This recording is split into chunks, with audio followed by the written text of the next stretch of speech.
It's not every day you get to face an elite opponent. While the Fordham Rams may be losers of 4 in a row and sit dead last in the Atlantic 10, tonight's game against George Mason in Fairfax is a chance to square off with one of the premier teams in the conference. The Patriots are 21-6 overall and 12-2 in the A10, good enough for second place. An elite defensive team, Tony Skinn's men sit right on the bubble for an at-large bid to the NCAA tournament. Fordham's season has gone in a completely different direction. It's been a turbulent grind for the Rams from start to finish. But with 3 games remaining in the regular season after tonight, there's still time for Fordham to finish strong and enter the A10 tournament with a little bit of momentum. They certainly have their plates full tonight against the Patriots. It's Fordham against George Mason from Eagle Bank Arena next on WFUV Sports.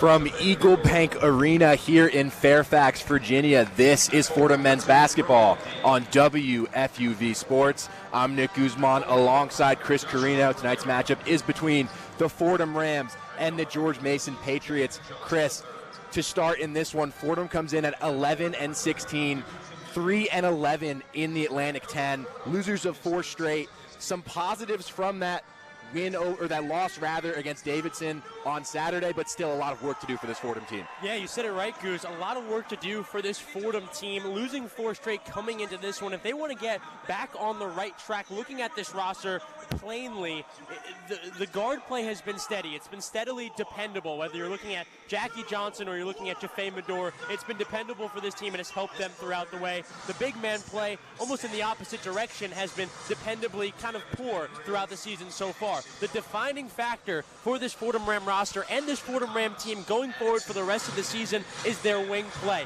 The wing play is so important. Whether that's Jameer Tripp, whether that's Ramad Dean, whether that's Joshua Rivera, or whether that's Zach Riley, they are the defining factor for this Fordham team. Defensively, they've needed the help. This Fordham team hasn't given up less than 70 points since Duquesne. That was on January 26th, a month ago. The wing play of this team is the fire start, the kick start for the defense of this Fordham team. That defense translates into offense and just makes this whole Fordham team a whole lot better. And Chris, it's going to be a very tough test for these Rams because George Mason are 12-2 in the Atlantic 10, 21-6 overall, and sitting in second place in the conference, but coming off a loss that snapped that 11-game win streak. VCU defeating George Mason on Saturday by a score of 70-54. So it's George Mason 2, VCU 1, but this George Mason team, particularly on the defensive end, really, really scary. Yeah, really scary, as you said, Goose. Tony Skinn's team got it brought back down to reality a bit in their VCU loss last time out. They were on fire. They were as good as anybody in the country, as on fire as anybody in the country. This George Mason team has players from all over the place. They are a true testament to just how crazy and how interesting this NIL era of college basketball can be. They have been stellar in the conference, and looking at this team, looking at defensive conference numbers, they're around the top or at the top of every defensive metric. This team's trying to stuff you. This team is trying to terrify you, and just like you said, a scary group for this Fordham team to go up against. We have starting lineups for you for both teams, starting with the Fordham Rams: Jaffe Medor, Jackie Johnson, Ramad Dean, Abdu Timbila, and Josh Rivera. That's the starting 5 for the 3rd game in a row. 3rd straight start for Josh Rivera. 3rd straight start for Josh Rivera. As I said with the wing play, Goose, it's kind of an interchangeable in and out between Zach Riley, Jameer Tripp, Ramad Dean, and of course, you look at the rest of those guys, whether it's you look at Joshua Rivera or you look at a Medor. It really depends on who you want to slide in. Joshua Rivera has gotten the benefit of the doubt recently. Jameer Tripp had a 17-point game off the bench last game. He produced well. Should see a lot of minutes from him today. Overall, Goose, it's the wing play that's going to be important. Those 2 guys get the start. We'll see a lot of Joshua Rivera today. And on the George Mason side of things, a familiar starting 5 for them: Zach Anderson, Jalen Haynes, Darius Maddox, Woody Newton, and Braden O'Connor. Chris, offensively, this team is more middle of the pack in the A10, but it's what they do defensively, creating steals, creating havoc, opponents to miss shots that's really the key. Yeah, as I slightly alluded to in the beginning there, Goose, for Fordham, defensively translating that energy into the offense is so important. George Mason does that in a fantastic way. They've done it all season long, whether it's the guard play, the ball handling play of Johnson, Billups, O'Connor, or Newton, or the wing play in which they do so well in guys like Anderson or Maddox, or the big man in the middle, Jalen Hands. They have such a balanced offense, balanced defense. They're just a balanced team overall, and one of the scarier teams you could see in the Atlantic 10. We've reached the home stretch here in this Atlantic 10 regular season. Just 3 games remaining after tonight for both these teams, and then it's conference tournament time. George Mason right now second in the conference. Fordham trying to get themselves off the basement floor. George Mason setting their A10 wins record this year. Goose, they still got 4 games to go. 4 games to their expectation. They should win. It has been a very successful season for the George Mason Patriots. First in the A10 and third nationally in opponent field goal percentage against it, just at 37.5%. That's what their opponents are shooting. Only San Diego State and Tennessee, the only schools in the country better in that category than George Mason. We're just about ready to get underway here from Fairfax. Fordham in maroon, George Mason in white. It'll be Haynes against Timbila on the tip. Fordham moving from left to right to begin. George Mason from right to left. Shout out to the band here at George Mason, making the atmosphere great here inside Eagle Bank Arena. We are underway as Abdu Timbila wins the tip into the backcourt. Jackie Johnson will advance the ball for the Rams. And here we go from Fairfax, Virginia. Jaffe Medor at the George Mason logo. Medor for Abdu Timbila, top of the key. Dribble handoff here for Jackie Johnson on that far side. Still on the perimeter. 11 on the shot clock. Johnson feeds Rivera down low, spinning towards the lane. Popped up in the air and taken away by Darius Maddox. Mason quickly back the other way. O'Connor on this near wing. Driving baseline, left on Medor, spins back towards the lane. Feed inside, laid up and in by Jalen Haynes, and George Mason on the board. Fantastic playmaking here from Braden O'Connor on the offensive end. It started with a defensive stop he got on the other end. That's that defense translating to offense that we were talking about. Abdu Timbila has it, top of the key for the Fordham Rams. Handoff for Jackie Johnson on the outside. Johnson thought about the 3, drives left, off the glass and in with that left hand. Jackie Johnson loves to go to that side and flips it up and in to tie it up at 2, 1 minute in here in Fairfax. O'Connor has it up high for George Mason on this near side. Straight away for Zach Anderson, handoff O'Connor, moving right inside for Haynes, a step on Abdu, couldn't get the roll off the rim. Rebound Ramad Dean, and Fordham can push back the other way. Johnson, the far wing 3, rattles it home. Jackie Johnson. Quickly, Fordham on top, 5-2. A minute and a half gone by here in the first half. Goose, the leading scorer in the A10 with an absolute bomb. That one was from the Capitol. Haynes for Anderson on this near side wing. Feeds low block for O'Connor. A foul called on the floor against Jaffe Medor. And Goose, I don't mind that foul. It's more of a sign of how tough this Fordham team is playing on the defensive end than any sloppiness. This Fordham team going all over the place defensively. It's the only way you can really neutralize such a balanced offensive attack from George Mason. O'Connor inbounds to Anderson. Haynes, fall away shot from the lane. Rebound Timbila. And Jackie Johnson can carry back the other way for the Rams. Into the front court, high screen from Timbila. Johnson moving left, picks up his dribble out to the far wing, Josh Rivera. Handoff at the logo for Jaffe Medor straight away, 15 on the shot clock. Another high screen, Timbila. Medor on the far wing. Crossover on Haynes, gets to the lane, off the glass, no good. Timbila kept it alive and will gather in the corner. Great hustle from Timbila. For Rivera on that far side wing. Feeds the low block for Timbila. For Dean in the lane. Dean got stripped as he went up. George Mason takes it away. Back the other way come the Patriots through Braden O'Connor.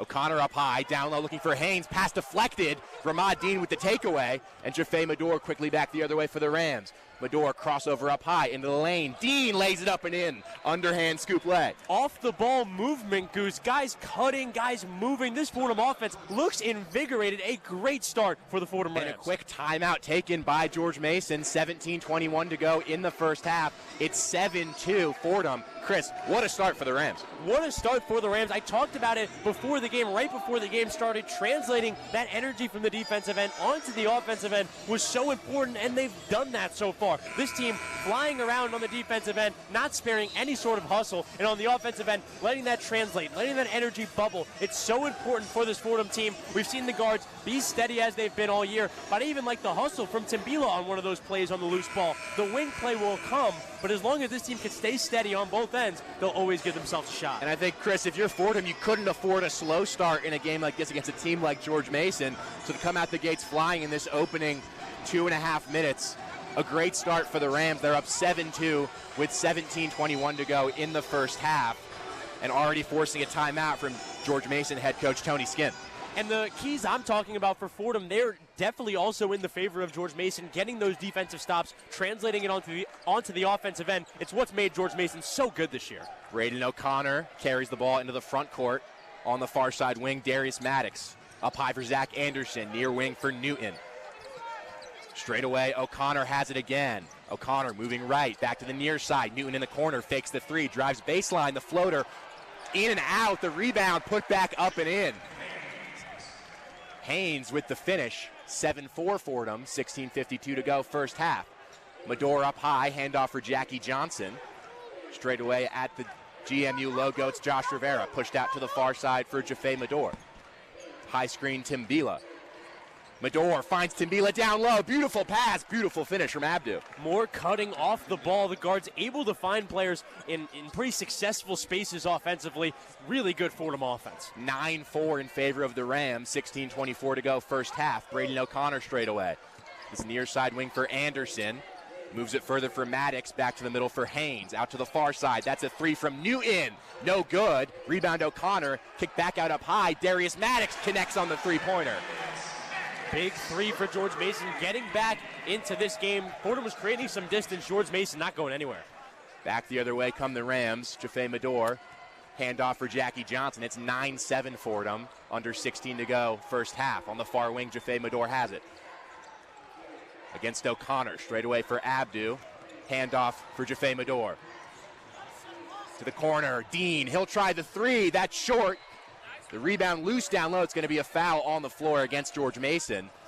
And Fordham will take it out down low after this media timeout with 15:41 to go in the first half. The score, Fordham 9, George Mason 7. You're listening to Fordham men's basketball on WFUV Sports.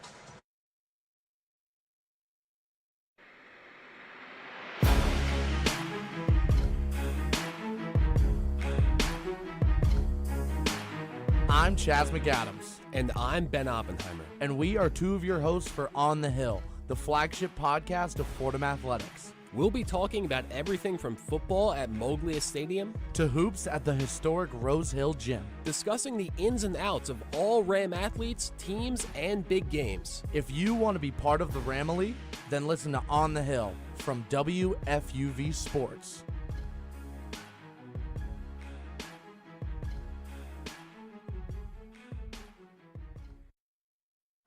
Welcome back inside Eagle Bank Arena. Fordham with an early 9-7 lead over George Mason with 15:41 to go in the first half. A fast start for the Rams, shooting 4 of 6 from the field and 1 of 2 from deep. Jackie Johnson with 5 quick points, although Darius Maddox the answer on the other end for George Mason. But I think all things considered, Chris, about as good of a start as you could ask for down here in Fairfax. Yeah, as good of a start as you could ask for. Fordham started out really hot, a 7-2 lead at the beginning stage of this game. George Mason has started to do a lot of the things that are tied to their identity, tied to what made them so good this year, and they've gotten back into this game now within 2. We've seen a bucket from Ramad Dean. We've still seen Rivera not on the score sheet yet. I talked so much about wings in the beginning part of this game. We've seen that steady play from Jaffe Medor and Jackie Johnson already, even Timbila scoring the ball and hustling. That wing play is really going to be, as far as this team goes, that wing play, as far as the wing play goes, that's where the team will go. It is the engine for this team. It is the identity for this team in a lot of ways on both ends of the ball. The last time that Tripp,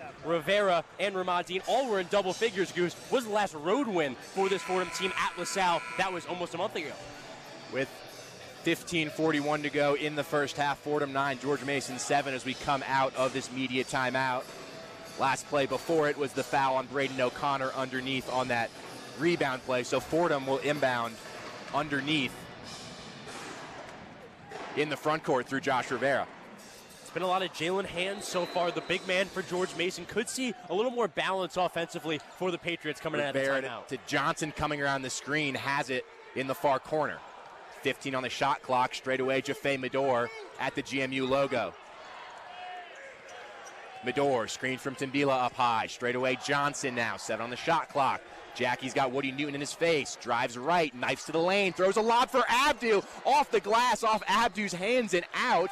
As the ball goes out of bounds on the baseline, it'll be GMU basketball, just not quite on the same page there, Jackie and Abdu. I mean, creative idea. I was kind of impressed by Abdu, how close he was to actually dunking that ball. He might see a substitution here now with Matt Zona. Jameer Tripp also subbing in the game, a few other subs, but a very creative play. It shows just kind of the flow state the Fordham Ram offense is in right now. They're not thinking about it too much, and I think that's a good thing. Zona, Tripp, Riley into the game for the Rams. Medor and Dean come out, as does Abdu Timbila.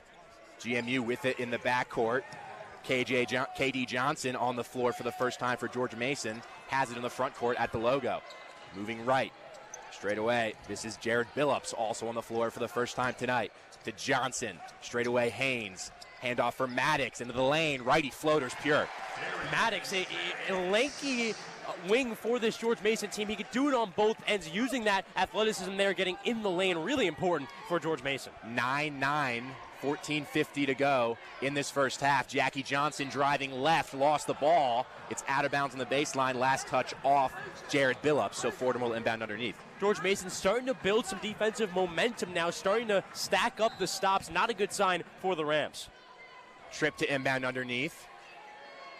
Looking for an option to Johnson on the far corner. He'll launch the three, no good. Rebound, KD Johnson. Pushing the pace for the Patriots the other way. Haynes in the lane, spinning against Zona. Off-balance shot, couldn't get the roll with the left hand. Rebound Zona. Johnson ahead for Riley. In the front court, Riley into the lane. Up high again for Zona.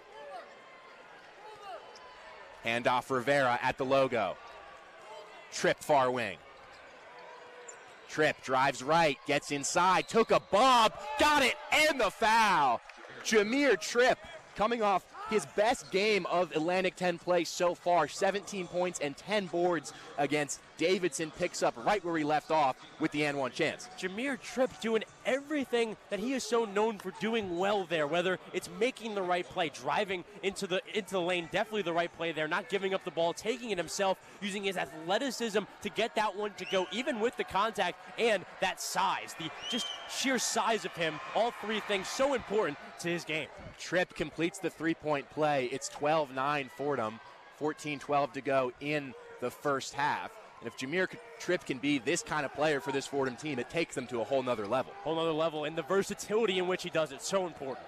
Johnson up high with it for George Mason. Moving right on Jackie Johnson, still on the perimeter for Haynes. Straight away handoff for Maddox. Darius Maddox takes the screen from the elbow. The jumper no good. Zona fighting for the board. It's going to be a foul down low against George Mason. I believe they're going to get Jared Billups as him and Zona wrestled for that ball. And it'll be Fordham basketball. I don't want to put pounds on Jalen Haynes.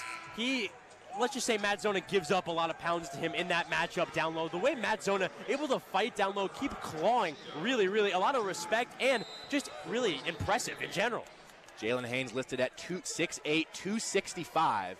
Not a small guy on that court. And he might be even more, seeing him this up close. 13:40 to go, first half, still 12-9 Fordham. Zona will step into the three. He missed it left. It comes to Riley, though, in the far corner. Got it back from Johnson. Riley driving, poked away by KD Johnson, out of bounds on the sideline. Last touch off GMU, Fordham basketball still. The wing play continuing to be prominent, whether it's Tripp, whether it's Rivera, whether it's Riley. It seems to be the catalyst for this Fordham team on either end of the floor.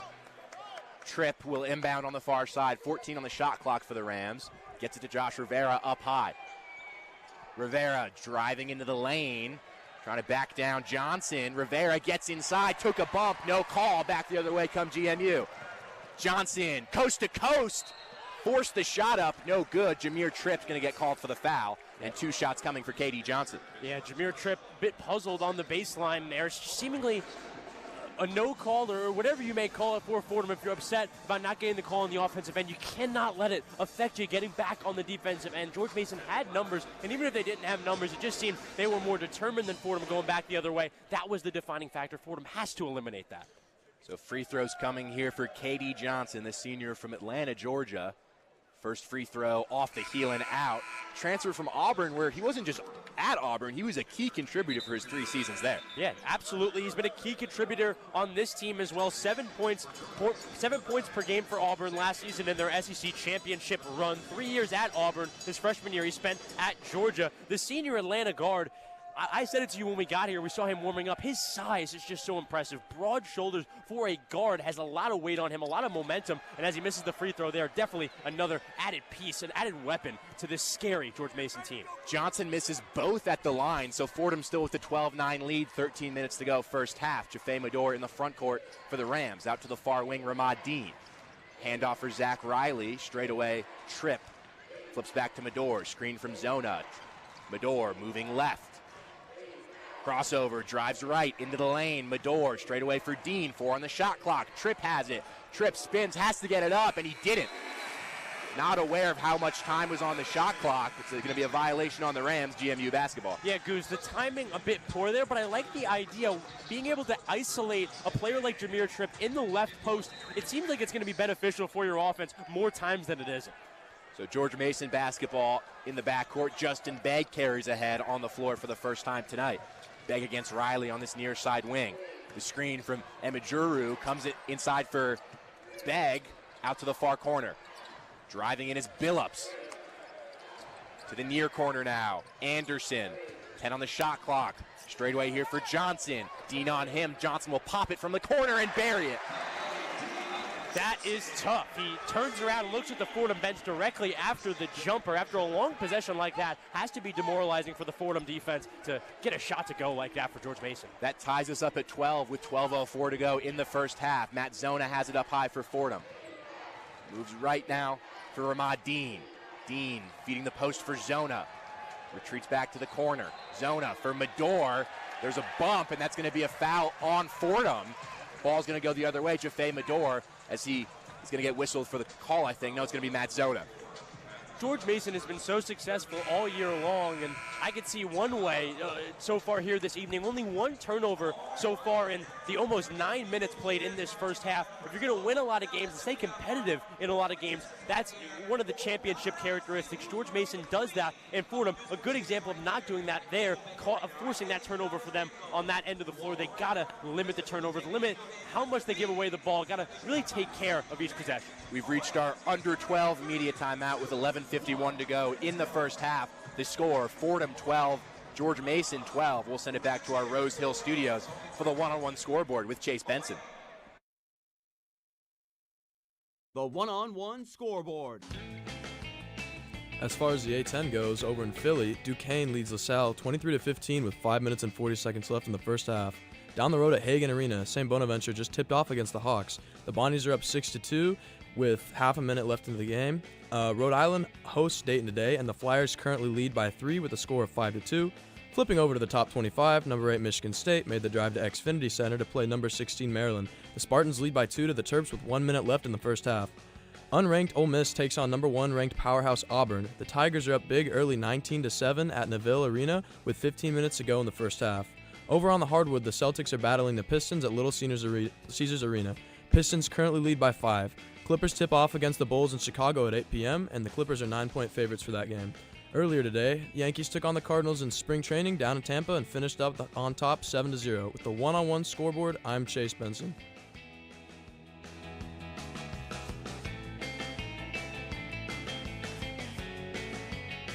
Welcome back here to Fairfax. The score, Fordham 12, George Mason 12, 11:52 to go in the first half. Fordham with the hot start. Came out up 7-2 early, now all even at 12. George Mason clawing their way back in it.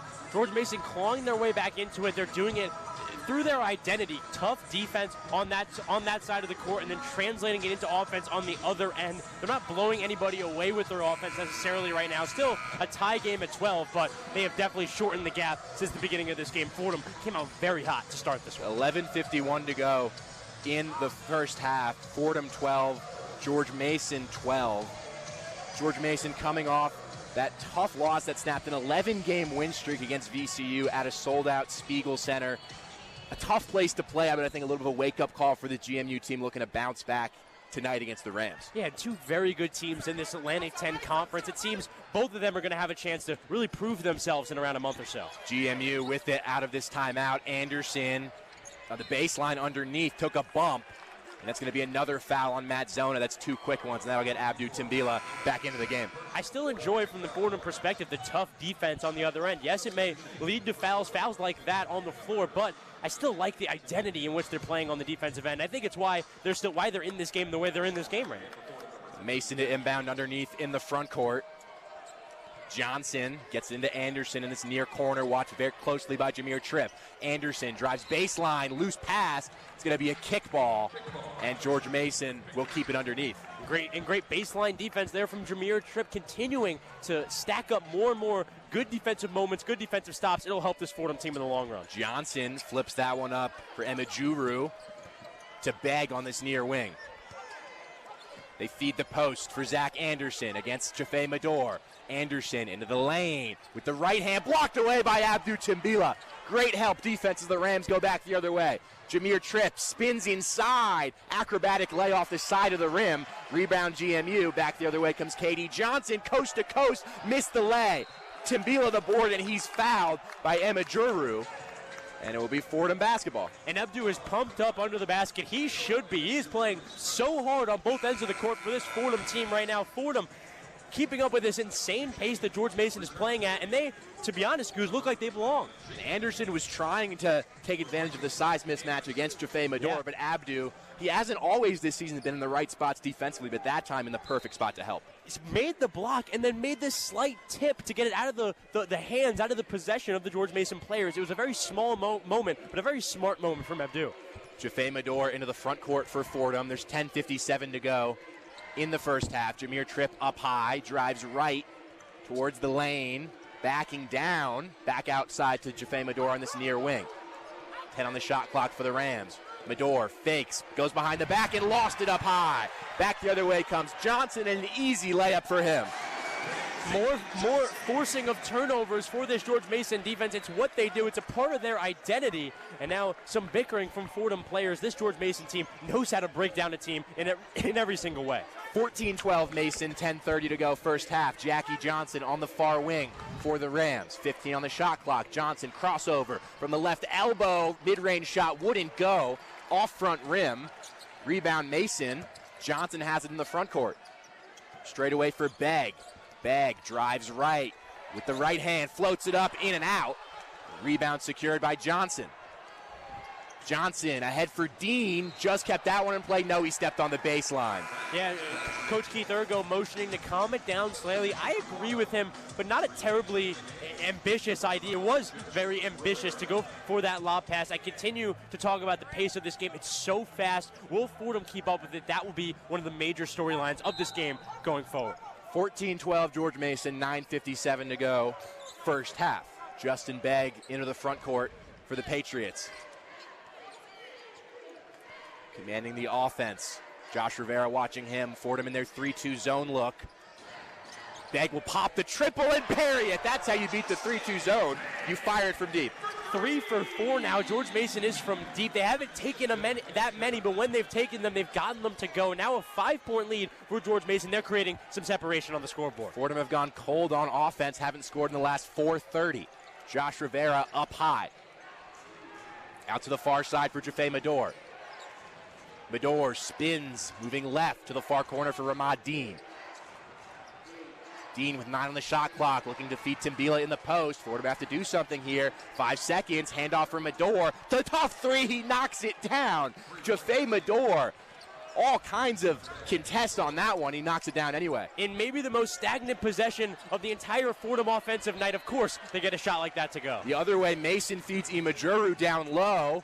His shot wouldn't go. Fouled by Abdu Timbila. Now Timbila and Keith Ergo heated moment as they yell at each other. Yeah, Abdu Tambila playing with a real fervor, a real passion this evening. If I was Keith Urgo, I would like it. I would not be going against it whatsoever. I also think it shows just passion on both sides. Both guys wanting to win this one, wanting to excel. It's a good vibe right now next to this Fordham bench. It's really competitive.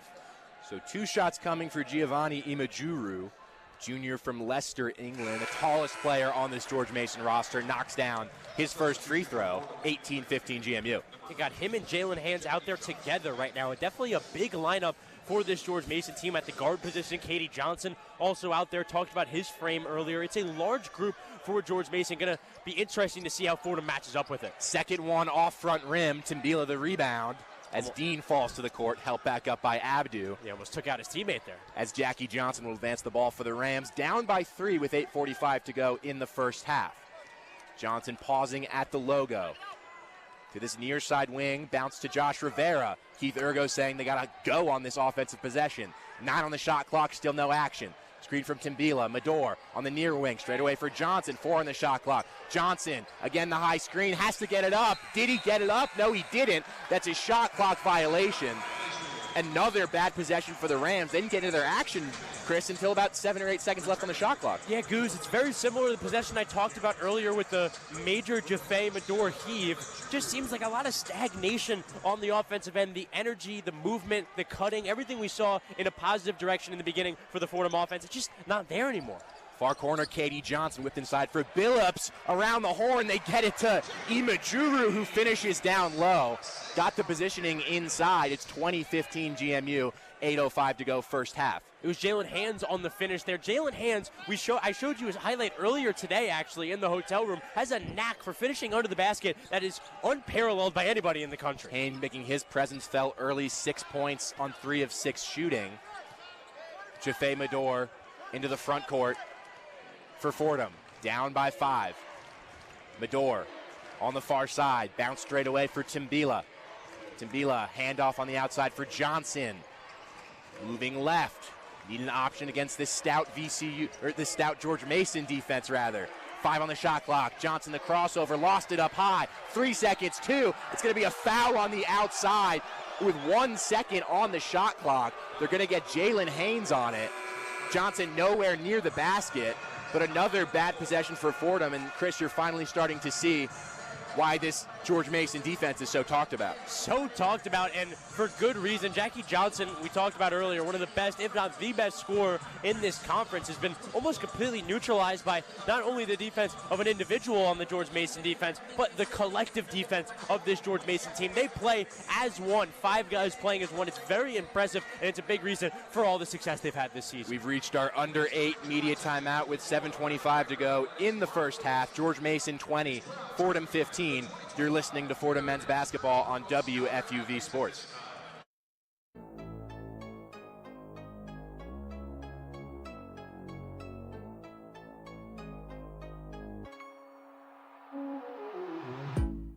Hey, this is Chris Carrino, Fordham and WFUV class of 1992. WFUV is your home for all things Fordham athletics, with live coverage of Fordham football, Fordham men's and women's basketball, in addition to our Saturday show, One-on-One. Stay right here on 90.7 FM for all things WFUV Sports.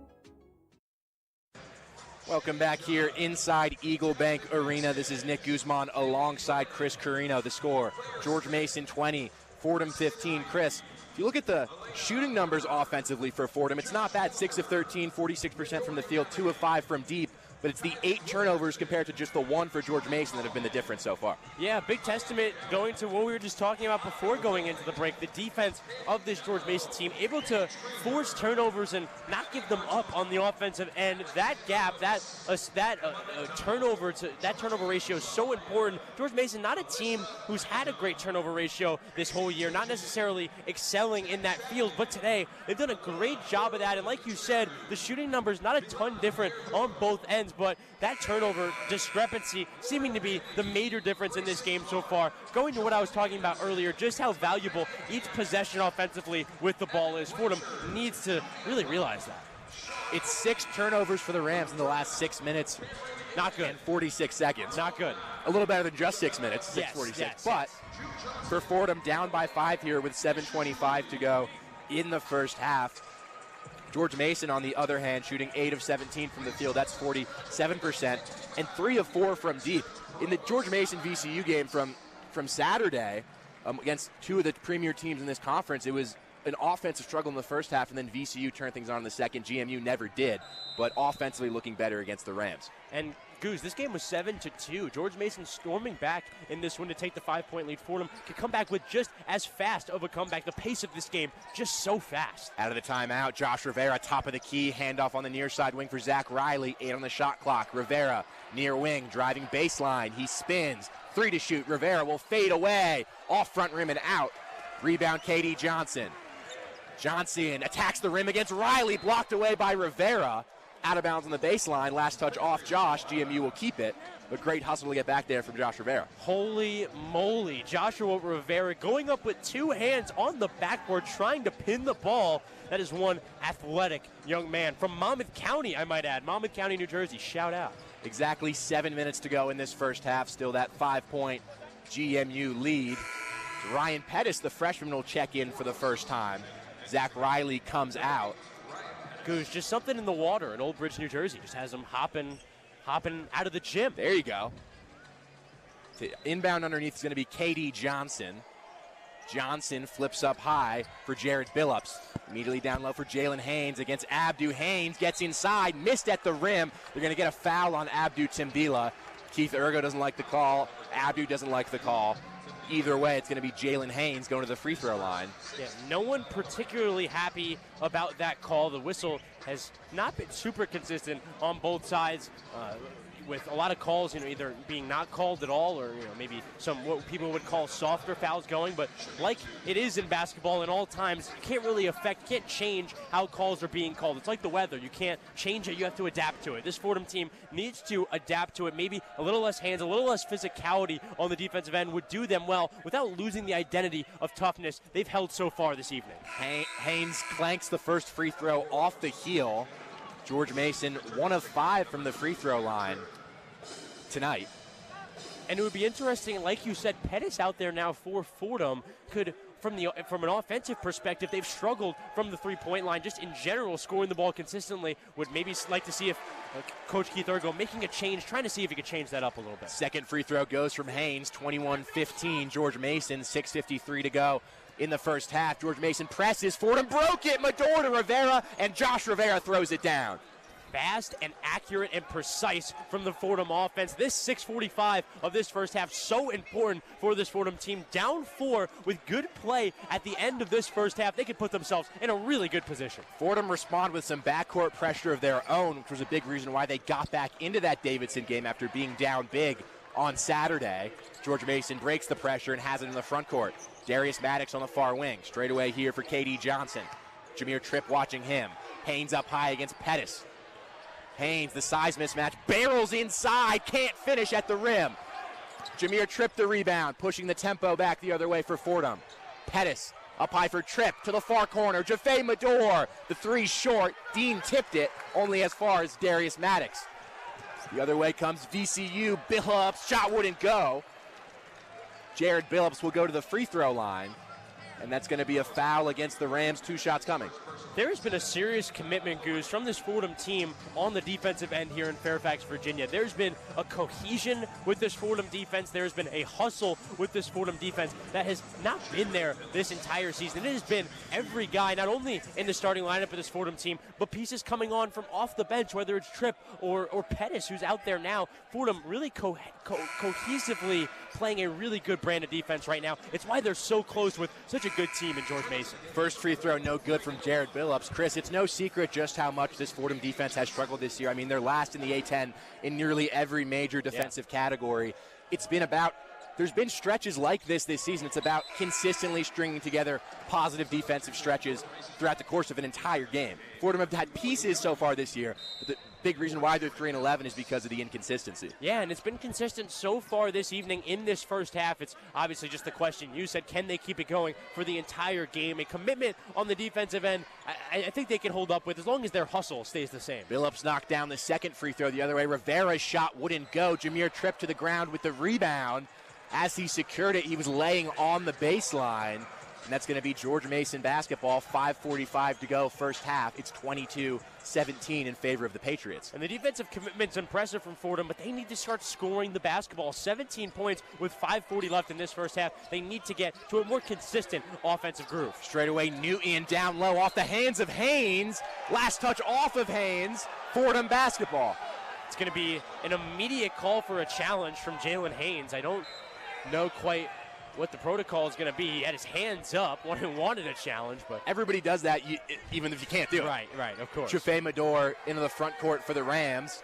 Fordham trailing by 5. Jameer Tripp, far wing, drives left on Haynes, gets inside, spinning in the lane. It's going to be a foul on the floor against Jalen Haynes. Another foul on Jalen Haynes. Jameer Tripp, nice work getting inside. Their physical offense is going to be how this Fordham team gets back in the game. They're not shooting the ball particularly well. They're playing a really physical brand on the defensive end. If they could translate some of that identity on the offensive end like Tripp was doing there, it could be really successful for them.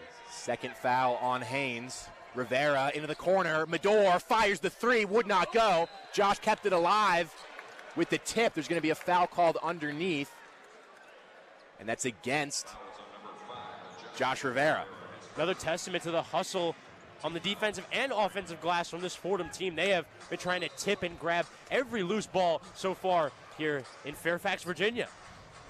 No points for George Mason in their last 2:55, but they're in the bonus. It'll be a 1-and-1 opportunity for Darius Maddox. 5 points in the night so far on 2 of 3 shooting. Maddox, previously of Virginia Tech. And it's a shame this Fordham team's offense, the scoring more precisely, isn't more abundant, because this Fordham team has really done a good job defensively, specifically, as you said, Goose, in this last 2 to 3 minutes. It's just a shame they couldn't score the ball more consistently to close that gap. Still, the gap not too far, just a 6-point game. Maddox knocks down the front end, so we'll get to shoot the second. Abdou Timbila checks back into the game for the Rams. Ryan Pettis takes his seat back on the bench. Second free throw coming from Maddox. George Mason's leading scorer can't get the roll. So it's 23-17 Mason, 5:15 to go first half. Chafé Mador in the front court for the Rams. 1-3-1 zone here for George Mason. Dean to Rivera on this near side. High arcing pass. Mador will launch the three and can it.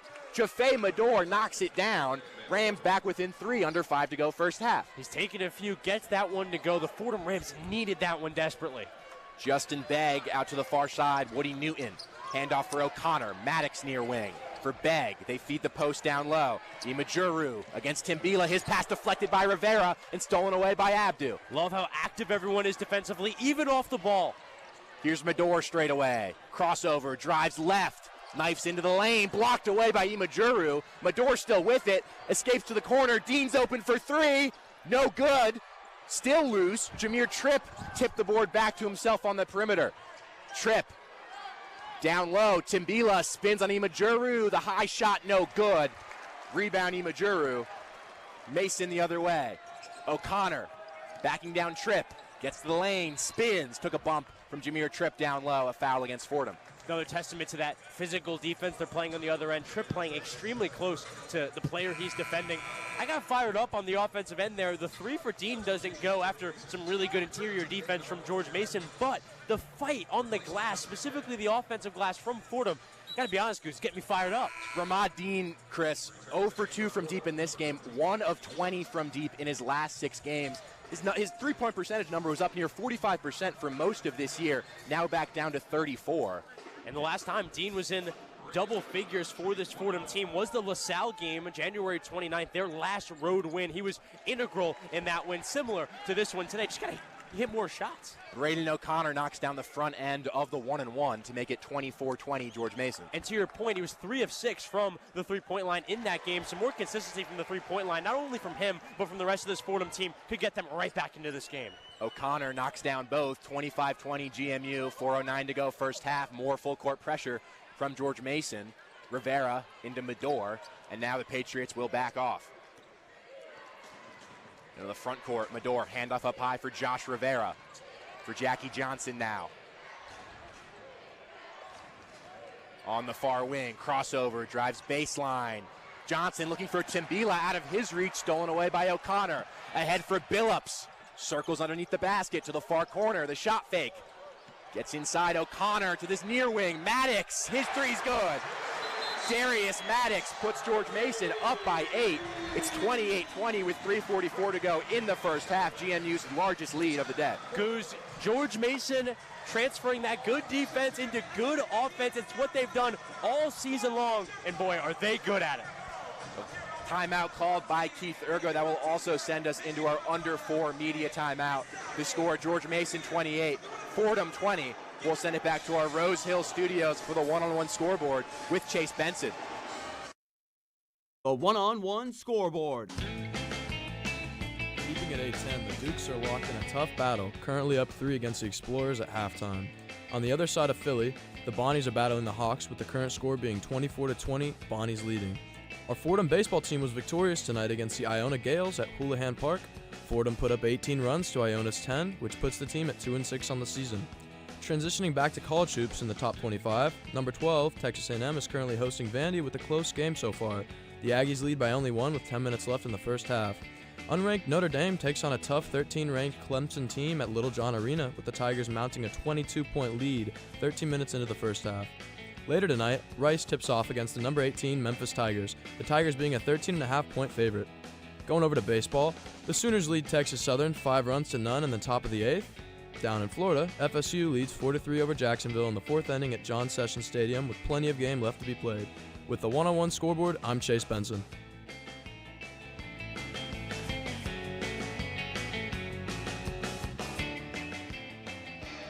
Back here inside the Eagle Bank Center, 28-20, George Mason, 3:33 to go in the first half.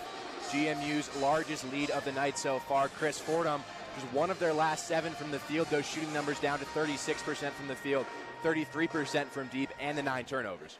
Yeah, there's a lot of intangibles there. What I wanted to talk about specifically was the last offensive possession for this Fordham team. Jackie Johnson trying to get it inside to Abdou Timbila. He had done this in prior offensive possessions right before this, just driving inside himself.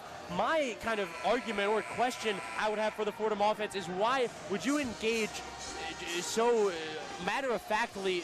So why would you agree without even having the question, with having the choice? Why would you just go into that interior defense? Interior defense that has 3 to 4 guys stacked up in the middle of the paint. If you have the option, I don't know why voluntarily you would deal with such a mess like the George Mason interior defense.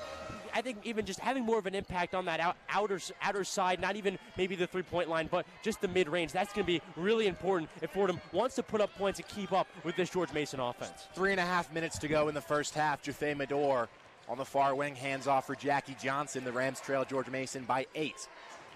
Up high, Josh Rivera. With 12 on the shot clock, Medor comes around the screen on this near side wing.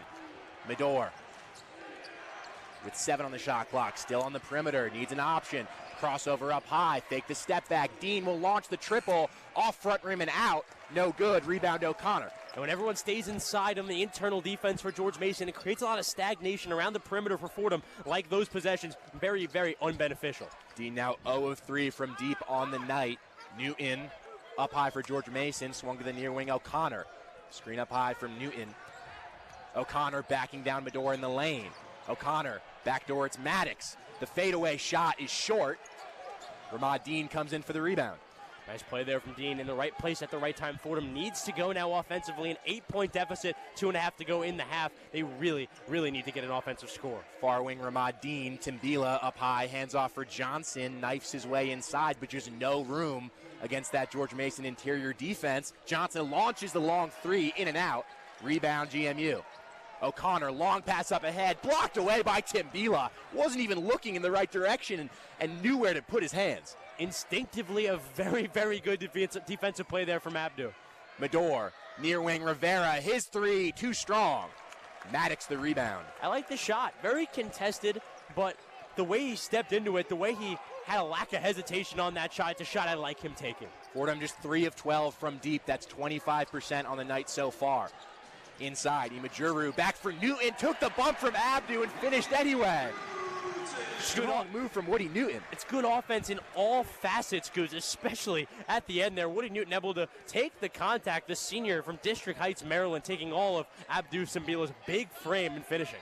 30-20 George Mason, 1:27 to go first half. Fordham have not scored in the last 3:21. Rivera down low, feeds Abdu in the lane, off the glass and in. Fordham break that scoring drought and get back within 8. Abdu getting a little revenge on the other end. He's had a certain kind of mentality. It's been very productive so far here today. Fordham needs stops, needs scores.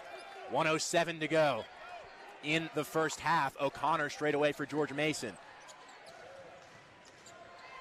Johnson watching him. O'Connor drives, took the bump from Johnson.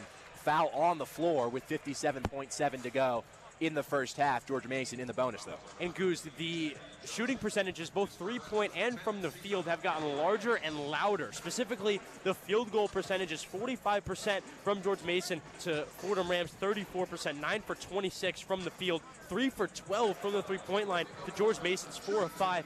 Big discrepancies along with that turnover margin we've talked about all game long. Now 9-4. There's been large gaps this Fordham team needs to close up. And that's the 10th personal foul against the Rams. So 2 free throws coming. George Mason in the double bonus. Yep. First one is good from O'Connor. 31-22 George Mason. Chris, I don't know if you looked up, but the Jumbotron seems to have gone out here at Eagle Bank Arena. I actually didn't notice that. We're so close to the floor here that it's almost going out of your way to look at the scoreboard. It is. Who knows how long it's been out for? Yeah, who knows?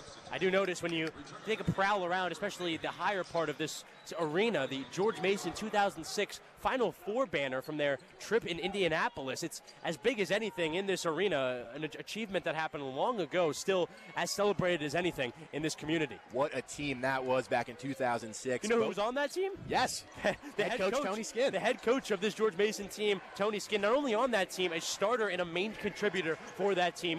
They've had love for him in this community for a long time. Mador drives. He's fouled on the floor with 10 on the shot clock, 37 on the game clock in the first half. Both free throws on the other end for O'Connor were good. So it's 32-22 George Mason.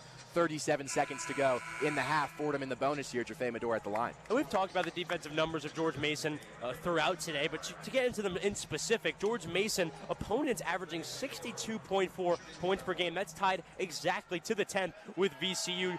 George Mason, 71 points per game. That's 12 in the A10. So they're not scoring at an amazing clip, but the way they're able to rebound, the way that they're able to defend, it keeps them not only in games, but winning a lot of them. Jaffe Mador knocks down the front end of the 1-and-1. That's Fordham's just their second free throw attempt of the game. They're 2 of 2. And one place they don't excel necessarily as they do in the rest of the fields, offensive rebounding. George Mason in the middle of the pack. Fordham actually outranks them in the conference. We've seen a lot of that today, especially on the offensive glass, just hustling from the Rams. It's why they're still in this game, 8-point deficit. Both free throws good from Mador. 32-24 George Mason, 31 on the game clock, 24 on the shot clock.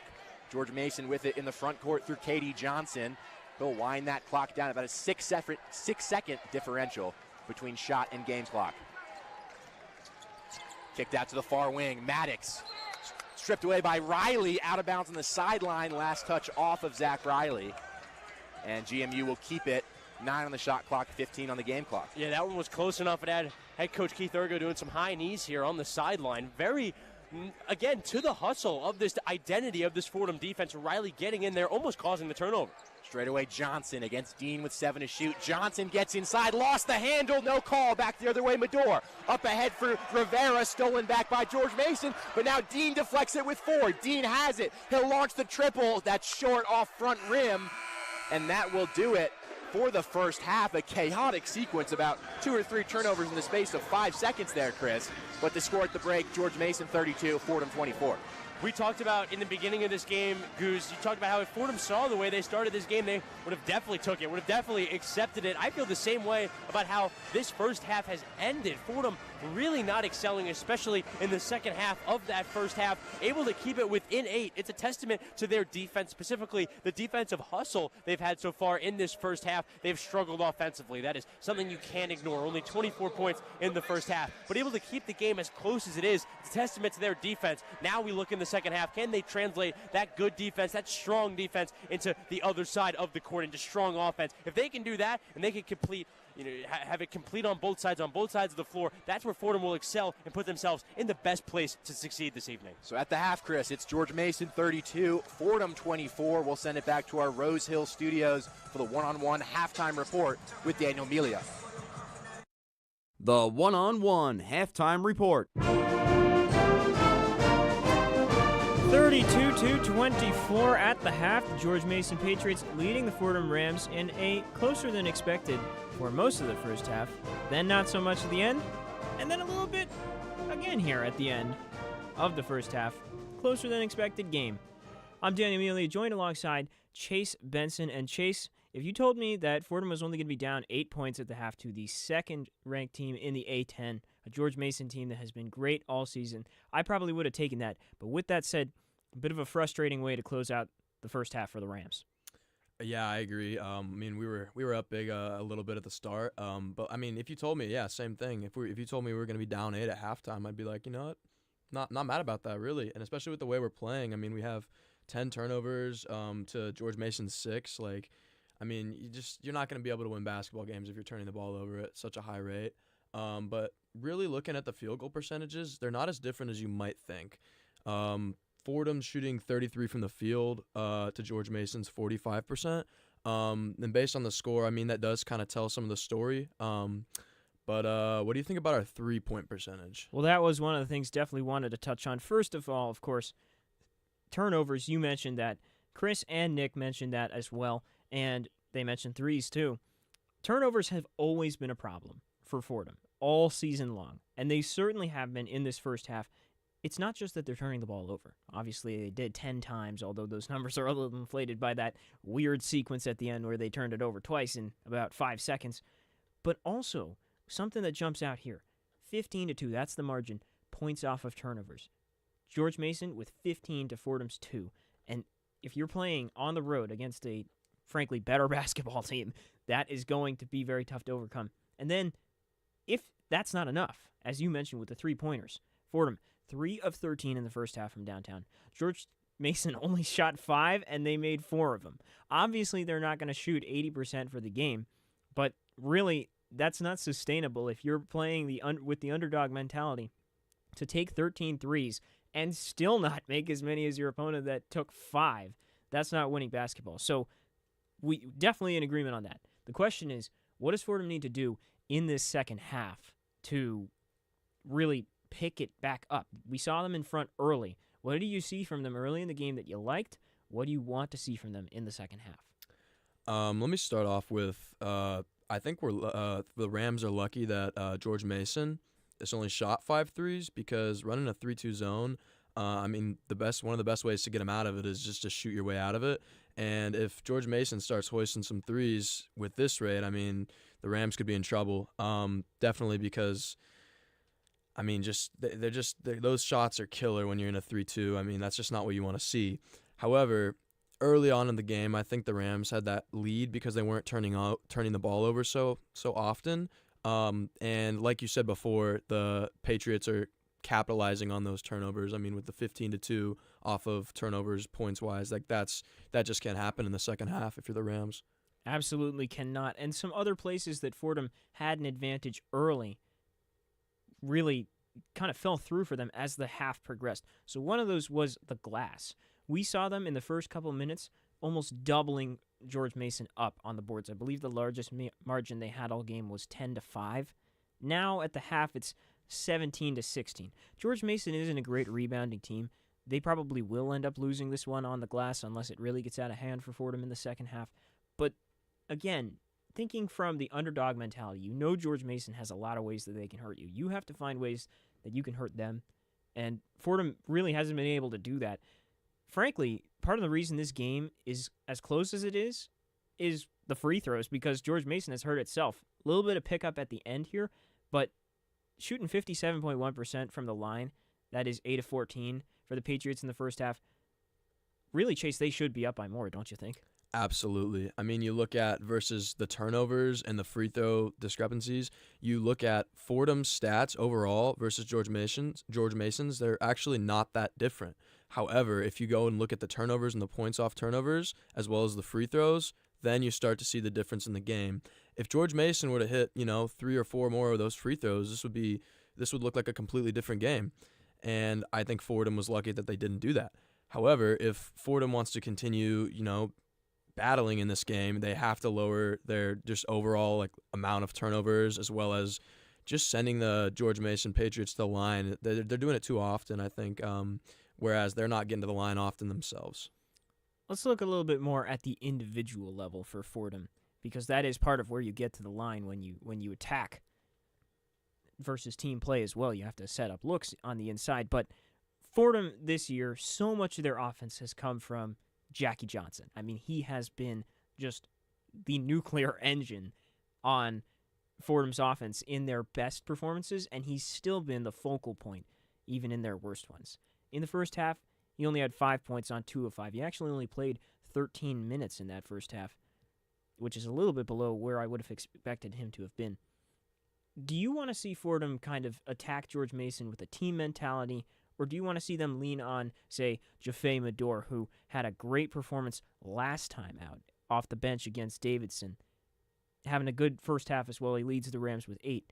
Or would you prefer them to kind of use the team, gang up mentality that George Mason uses? George Mason, a team that has no scorer averaging over 14 points per game. I'd say I would do the George Mason strategy of just, spreading the ball around, spreading the points around more of the team. You're right. Jackie Johnson played a little bit less than we might have expected in that first half. He started off pretty electric with those quick 5 points, and then we didn't really see a whole lot more scoring from him the rest of the game. But I think if Fordham wants to come out with a bang in the second half, I think they should just attack all of them, combining their individual skills and strengths, just attack George Mason where it hurts them. And I think that if they can really spread the points around more often, and get the ball into their bigs, maybe a little bit more to dish out to the corners, we might not want to be pulling all those threes, since the Rams 3-point percentage is a little bit lower than we had hoped. But if we can get the defense drawn out to the 3-point line, that's when you drive in and you get fouled, get some more free throws, and then even out those free throw shooting numbers. I agree with you that the attack of the interior is really useful, especially insofar as you can get the inside-out game to work. So part of the reason that we've seen the 3-point percentage suffer, and Chris and Nick mentioned this as we wore into the end of the first half there, really was an inability to get things going on offense. They were proactive early in the first half, getting shots off early in the shot clock. As it progressed, we saw Fordham using more and more of the shot clock. That led to lower quality looks, kind of hoisting stuff up, and so the percentage declines. If you can attack the interior and you can attack it from multiple angles with multiple players, that'll open up space on the perimeter, and maybe you'll get some good looks from downtown. So before we wrap up the half, though, I want to talk about kind of bigger than just this game, because we are coming up on the end of the regular season, so to speak, with conference play. Obviously, Fordham, 3 more games after this one, and we'll talk about this more in the postgame. But I also got to talk about George Mason, because this is a team that ESPN and Ken Pom and all sorts of other prognosticators have sitting on the fringes of the bubble. Kind of definitely outside looking in, but not out of the equation yet. Given what you have seen from them in the first half, do you think that this George Mason team is tournament quality? Why or why not? Well, I don't. That's a good question. I would say that they definitely don't want to lose this game. Just starting that off, just straight up. We could pop their bubble, that's for sure. Absolutely. That's just a number one. They cannot let that happen for multiple reasons. But I would say with the way they're playing, I think that they're playing maybe a little bit lower than expectations as far as personal expectations for that team goes. However, I think if they just kind of continue to attack Fordham and just keep getting fouled and keep going to the line, and if they can even shoot a little like halfway better than they're shooting from the free throw line, this would be a different game. So I think the score is not as telling of how the game's going than like as it really is in reality. But I do think that this George Mason team is tournament quality. I think that, as far as the A10 goes, they're a really strong, solid team, and they've shown that in a lot of the games that they've played so far. But like I said, like this cannot happen. How they're shooting from the line cannot continue with this game, because the biggest reason they're up right now, you look at the scores or the stats for both teams, they're relatively similar. The biggest reason they're up right now is those turnover points. You said it earlier, the 15-2 deficit, like that's ridiculous. If you're Fordham, you're looking at that and you're like, that's like a number one thing we have to eliminate in the second half. So if you're George Mason, you're like, all right, we have to continue to capitalize on these turnovers. We can't let them get back into the game by taking those long possessions, because those do turn into less turnovers for us. So it certainly does. Interesting what you say about George Mason being tournament quality, because there's kind of two sides to this coin. One side says, yes, they have definitely played very well all season. Prior to last time out, when they lost 70-57 against VCU, they had not lost a game in 7 straight weeks, 49 days. They had not lost since January 4th, which was a tough one at Rhode Island by 2 points. Only 6 losses on the season, only 2 in the A10, the one to Rhode Island and the one to VCU, which, by the way, both of their losses to the other Rams in the A10, so maybe another one coming. But the other side of this coin is, this is a George Mason team that plays down to its competition. In their last 6 wins before this game, 5 of them were by 4 points or fewer. And they were not playing incredibly high-quality teams in all of those games, to be frank. This is a team that can struggle sometimes and get dragged down into the mud. I think we saw that early in the game with Fordham, and we'll have to see if it's going to be that way in the second half. One last note about George Mason's bubble. They are currently ranked 73rd in KenPom. The last team to make it in from the bubble, the lowest ranked team last year, was Virginia, who was ranked 68th. And George Mason's schedule is such that they do not really have another opportunity to improve their resume until the A10 tournament, but they certainly have an opportunity to foul it up if they lose this one. And I wonder if that puts a bit more pressure on them as we kind of wind towards the second half. So we'll have to see if that is how it works out in this second half. 32-24 is the halftime score, with the Patriots up on the Rams at the break.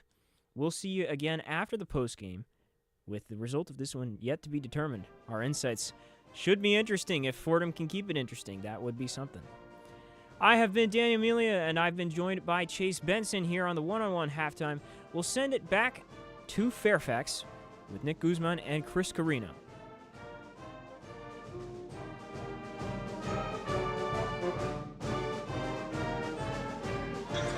Welcome back to Fairfax, Virginia. This is Nick Guzman alongside Chris Carrino inside Eagle Bank Arena. At the half, it's George Mason 32, Fordham 24. Chris, a game that Fordham got off to that quick 7-2 start in, but Chris, in doing our prep before this game, we figured out, and we've known as just being fans of the Atlantic 10 throughout this season, just how stifling this George Mason defense can be. It's a little bit different when you finally see it up in person. Whenever Fordham are trying to drive into the lane, there's really nothing there. As such, they're shooting 33% from the field and just 23% from the outside as well. That sees them down by 8. Yeah, on the defensive side for George Mason, it's a balanced attack. They can do it in all facets. Their interior defense has been the star so far today. It feels that they are forcing this Fordham team to do everything outside of the paint. That's not necessarily where this Fordham team is the most comfortable. I do think if you're looking at it as an overall product, that was a positive first half for this Fordham team. 2 of the things I said to look out for when the game started, they've lost their last 4, obviously. Haven't scored 70 or more since February 12th. That was against Davidson, and they also gave up 93 in that one. They're at 24 right now. Not to say that they're on pace to do that, but a big second half, it could be the case. The place where I really think it's a positive, they haven't given up less than 70 points since Duquesne. That was a month ago today. They have George Mason at 32 points at the half, well below that pace to get 70 points. On the defensive end, it's been all good signs for this Fordham team now. Could they translate that to the offensive end? Goose, that's really the key in the second half. George Mason with that 8-point lead. Fordham going to have to try to fight and claw their way back into this one. It's not going to be easy against that George Mason defense, but Fordham in such desperate need of a win. Losing 4 straight, they lost to Davidson at the Rose Hill Gym on Saturday. That's a game, Chris, where they trailed by 17 at halftime. It was really an abysmal first half. From all counts, we're able to cut the lead all the way down to 7 in that second half. If a couple plays go a different way, if Jaffe Medor connects on that lob opportunity to Josh Rivera, the Rose Hill Gym shakes, and maybe Fordham continue that run and maybe come all the way back and win. But as it's happened so often this season, just those bounces and key moments haven't gone Fordham's way. And also, this stretch between the start of the half and the under-16 media timeout has been an Achilles heel for this Fordham team, where they've let teams run away with it in this period of the game. I think back to Duquesne on the road earlier this year, VCU, just coming out of this half slow. Fordham cannot afford to do that this time. And also the George Mason band here, a little earth, wind, and fire heading us into the second half. It's getting me fired up. Mason with the basketball moving left to right as we're underway in this second half. Down low for Jalen Haynes, backing down on Abdu Timbila, blocked away by Abdu into the cheerleaders on the baseline. Keith Ergo in a 3-point stance on the sideline. He's also fired up, and I would be as well. He's now clapping toward his bench. This Fordham defense is invigorated. Not only Keith Ergo, not only this bench, but this entire Fordham team. It seems they're playing with a real energy right now that's palpable in this gym. Technical foul called on Jalen Haynes. Jaffe Medor will come down to shoot the free throw for the Rams. About as good of a start as you could draw up for Fordham. Abdu the block, Haynes the tech. And Goose, this is a strong, mentally tough team, this Fordham team. We talked with Keith Ergo about how they don't really get bogged down by the wins and losses, where the waves may go. If they didn't feel that they could be in this game, they could win this game before coming into this game, that first half was all the evidence you should need as a Fordham player, that you can win this game, that you can belong with a team like George Mason. They did it in the first half with a little more improvement. They could be right with this team. Jaffe Medor all by himself at the free throw line, knocks down both technical free throws. That makes it 32-26 George Mason. Just 17 seconds gone by in this second half. And Mason will inbound in the front court underneath. O'Connor flips up high to Maddox. With Medor watching him, top of the key. Swung to the near wing, O'Connor to feed the post for Imajuru. In the game for Haynes. Imajuru, the lefty float, no good. Out of bounds on the baseline. Last touch off Abdu. Continues to look engaged, clapping his hands on that baseline. George Mason will inbound again. Very engaged. He's had a certain energy so far this evening, and only one foul. They've been attacking him, and he's been disciplined. The deep three from Maddox with the shot clock winding down is an air ball. That's a violation on George Mason. Fordham basketball, they forced the turnover. What a start to the half for the Rams. Yeah, and more pumped up Keith Ergo. He's pumping his fist on the sideline. His team has got him invigorated. Jaffe Medor will carry the ball ahead for the Rams. O'Connor watching him. 40 seconds gone by first half. Timbila up high for Fordham. Jackie Johnson, the handoff up high. 15 on the shot clock, now on this near side wing. Timbila the high screen. Johnson straight away. Crossover will launch the deep triple. In and out. Just couldn't get the roll. Rebound loose. Dean fighting for it. On the sideline, they go to the ground with it. Out of bounds on the sideline. We'll see what the call is. It was Zach Anderson and Ramad Dean who spilled down to get it, and it's going to be a foul called on Ramad Dean. It's been a group of madmen. Anytime there's been a loose ball in this game for the guys in maroon, Fordham I would say they're hustling so well on those loose ball opportunities. Coach Keith Ergo was pumped up with his offense on that possession as well. An engaged offense, a free-moving offense, a lot more energy than we saw in that first half. A minute 10 gone by, second half. George Mason by 6. The pass to Maddox on this near wing, foul by Jaffe Medor as he tried to go for the steal. So 2 quick fouls for the Rams. A symptom of a very engaged offense for this Fordham Ram team, playing guys really close. Medor, Tripp, Rivera. There's a few guys who don't give much space defensively, and it can lead to reach-in fouls like that. 18:48 to go in the second half. George Mason will inbound right in front of their bench on the near side with 20 on the shot clock. Newton gets it in straight away. Imajuru for O'Connor. The lane, Imajuru against Timbila, got inside but couldn't get the roll off the glass. Rebound Abdu. Ahead for Jackie Johnson. Johnson straight away. Feeds the post for Timbila, low block. Timbila in the lane, kicks out up high. Dean swings to the far wing. Rivera, straightaway Johnson around the horn for Medor in the corner. His triple's beautiful. Jaffe Medor knocks it down. The Rams within 3.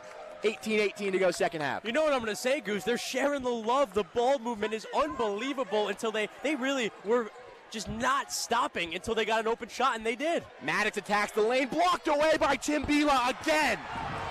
And he comes away with the ball. Medor up ahead for Jackie Johnson. Johnson drives left. The lefty fadeaway's good.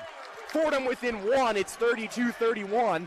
And Jackie Johnson wanted the foul on the baseline. I think he should have gotten it as well. This Fordham team with the most momentum they've had all evening long. O'Connor into the front court for George Mason. Suddenly just a 1-point lead at the logo. O'Connor drives it left against Johnson. Into the lane. Tim Bila got his hand on that one. All the way to the backcourt. It's going to be a foul on Dean.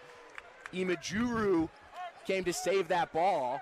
Dean went sliding in for the takeaway, and Dean just kind of undercut Imajuru as he dove to the floor. Yeah, a little loose ball at midcourt. Ramad Dean, a big smile on his face on the ground as his head coach Keith Ergo goes all the way to midcourt to help him up. The vibes, as they say on Twitter, are immaculate right now with this Fordham team. It seems the momentum in both ways, the defense, the offense, it seems to all be going well for this Fordham team. Just a 1-point deficit. And we've played just 2:30 in this second half. Matt Zona and Zach Riley into the game for the Rams. Up high, O'Connor with Johnson on him.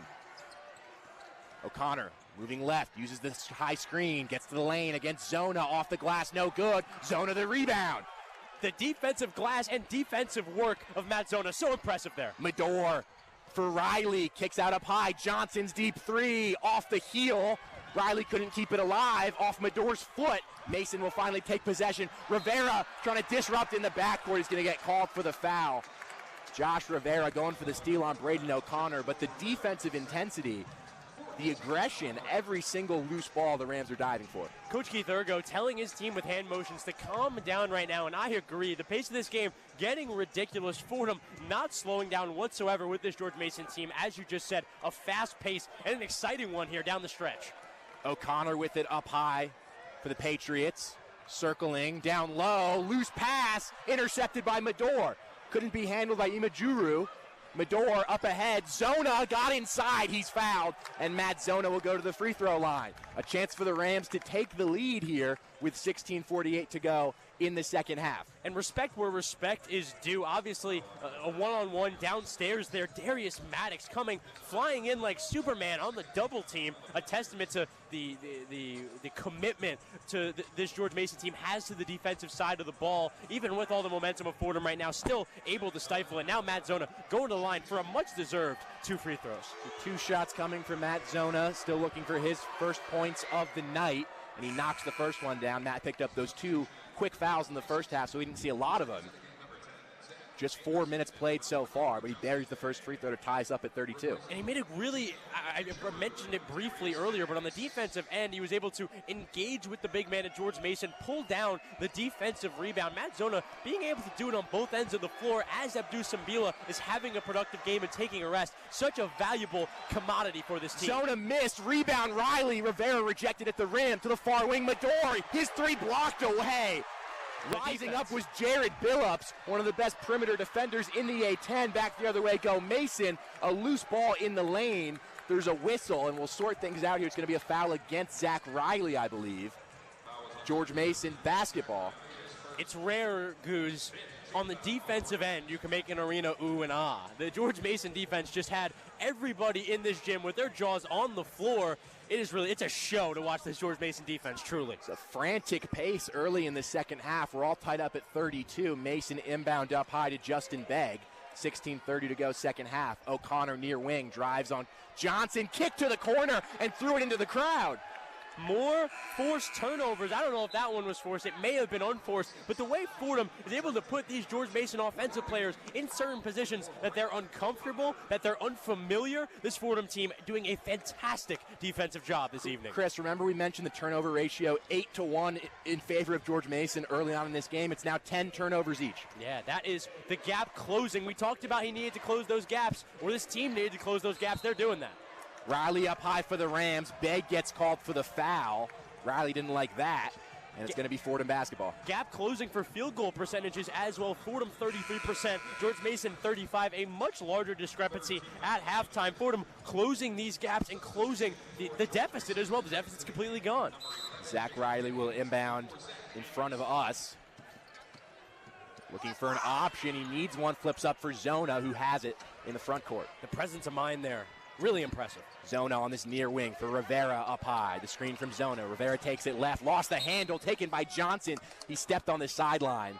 And Fordham will keep possession with 11 on the shot clock. That ball spills out right in front of us with Rivera and Johnson fighting for that ball. We can see just the speed and physicality this game is getting played at, just how close it is to us. Riley again looking for an option into Johnson on this near wing. Watched closely by Jared Billups. Johnson drives right into the lane, leans in, looking for some space. Off the glass, no good with the right hand. Woody Newton clears in for the rebound. Begg up ahead for George Mason at the logo with Riley on him. Still tied up at 32. Begg off of Riley's foot. It'll be a kickball on Zach, and Mason will keep it. With 15:45 to go in the second half, we've hit our first media timeout. Fordham with a strong run to start. It's 32-32 here in Fairfax, Virginia. You're listening to Fordham men's basketball on WFUV Sports.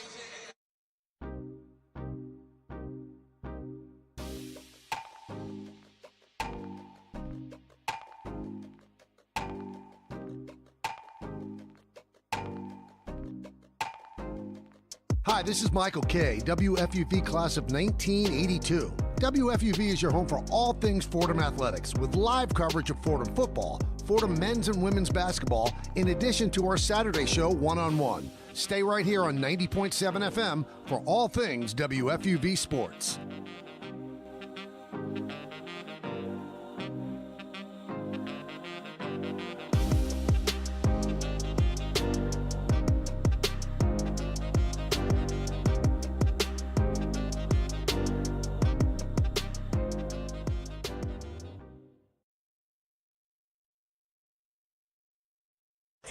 Welcome back to Eagle Bank Arena. We are all tied up at 32 with 15:45 to go in the second half between the Fordham Rams and the George Mason Patriots.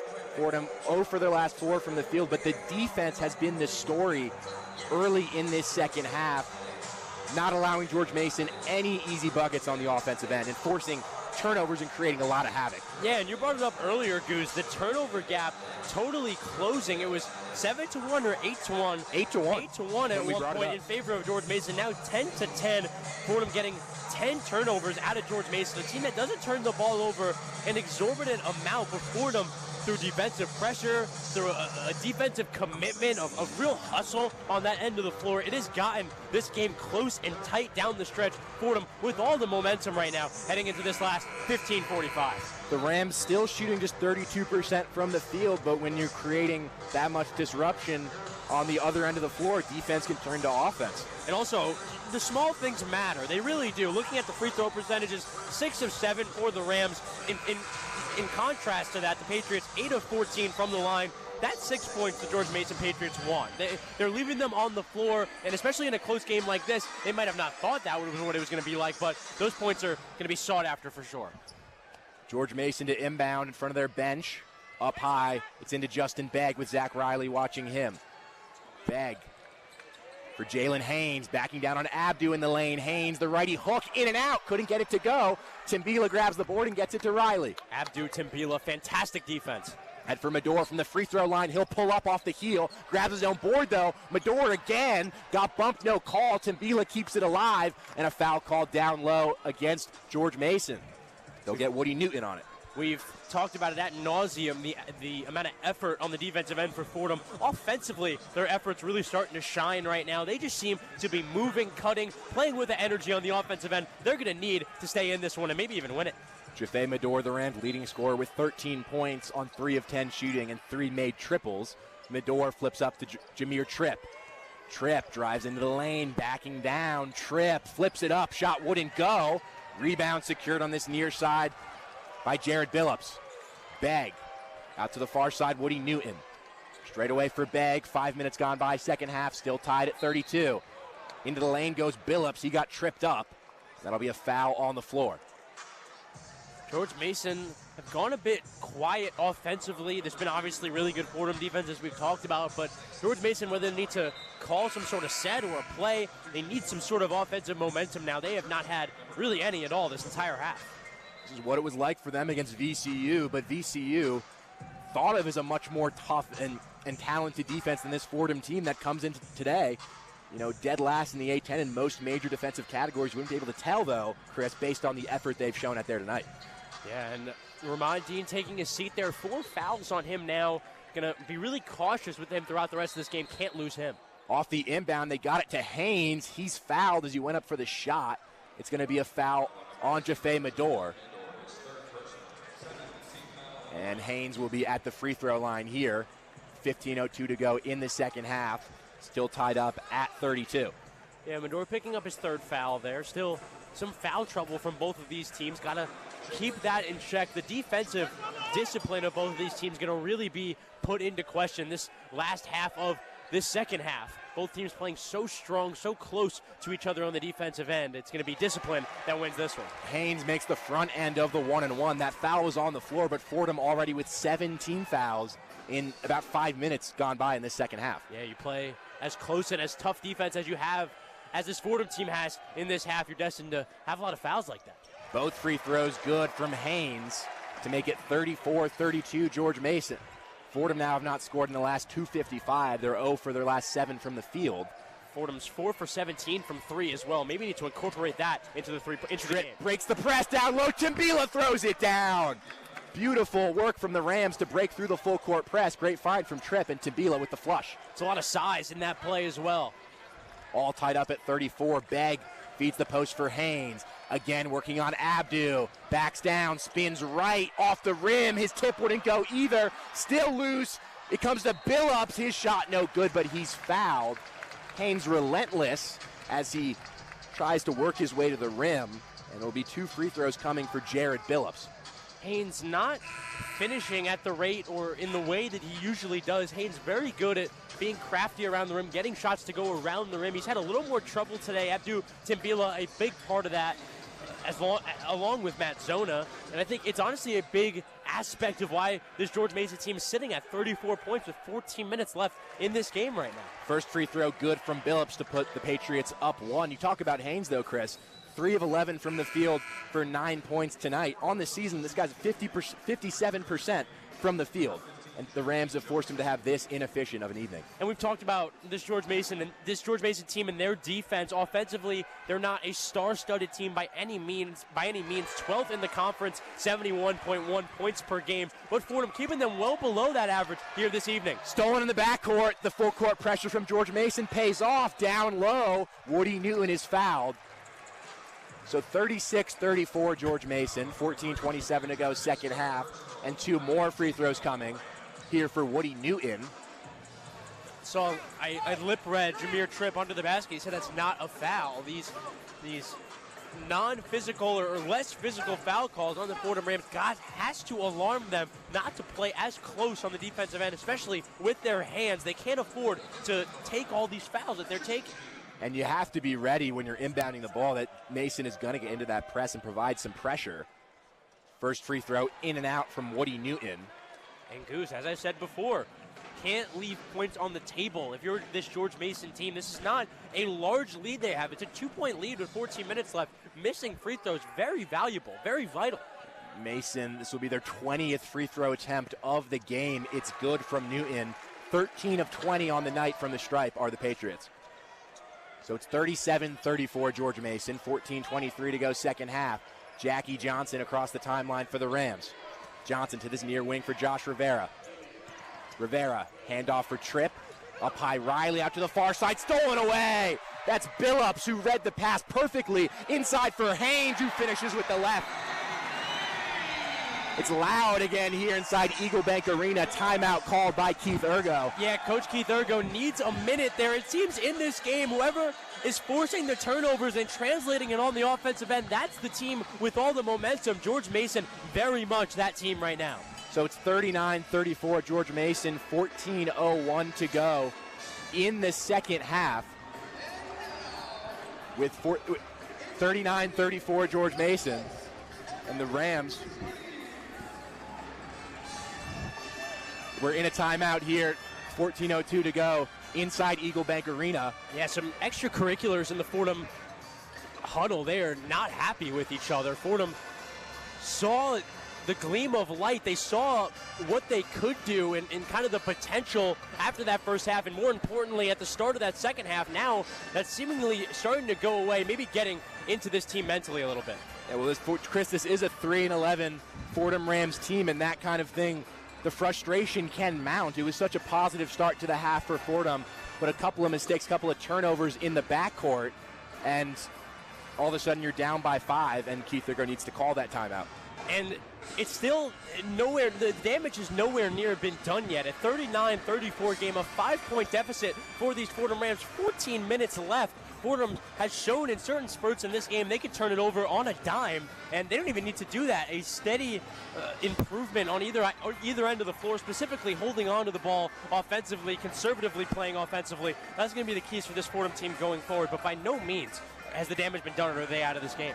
The Rams shooting 31.6% from the field. George Mason, 34% for the Rams. Their leading scorer, Jaffe Medor, behind him, or Medor with 13, that is Jackie Johnson with 7, Abdu Timbila with 6. On the George Mason side of things, it's Haynes leading the way with 11, although on 4 of 12 shooting. Darius Maddox also with 9 on 3 of 7. Fordham 1 for their last 8 from the field. It's going to be tough to score against this George Mason defense. We know that. But when it comes to how Fordham needs to crawl their way again back from this 5-point deficit, I think it for certain starts on the defensive end. Absolutely, everything starts on the defensive end. The defensive end translates to the offensive end. If you want a complete game on both sides, it's going to start on the defensive end. 14:02 to go in the second half. 39-34, George Mason. George Mason going to try and continue to add on to the momentum that they caused, just forcing turnovers on the defensive end and then letting that really just translate into good offense. Tripp to inbound in the backcourt into Josh Rivera. Again for Jameer Tripp. And George Mason will back off on their press. And Medor can carry ahead for the Rams, down by 5, under 14 to go in this second half. Zach Riley straight away. Ahead for Tripp.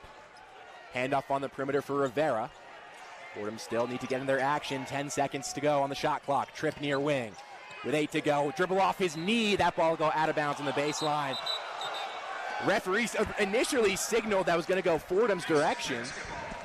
And it's going to be George Mason basketball. Fordham now losing the ball. George Mason with another chance. It's tough there to lose the ball. They're trying to be so consistent and conservative with their possession, but that one just not seemingly going their way. Medor disrupted the inbound pass in the backcourt. It goes out of bounds again on the baseline. We'll do it again for GMU. Newton ahead for Haynes. Got a lot of space in front of him. Haynes will go right at Abdu. Backs him down the lane. Lefty hook off the heel. Timbila couldn't grab the board. Rivera will.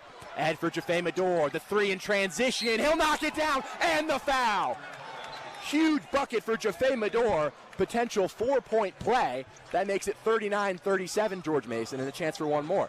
Goose, the Rams needed that. When I say they needed that, they needed that. Coming down the floor, a transition opportunity. Jaffe Medor realizes the moment, realizes where his team is, decides, I'm going to take a pull-up 3, absorb the contact, hit the shot anyway. Maybe the quintessential moment for this Fordham offense so far this evening.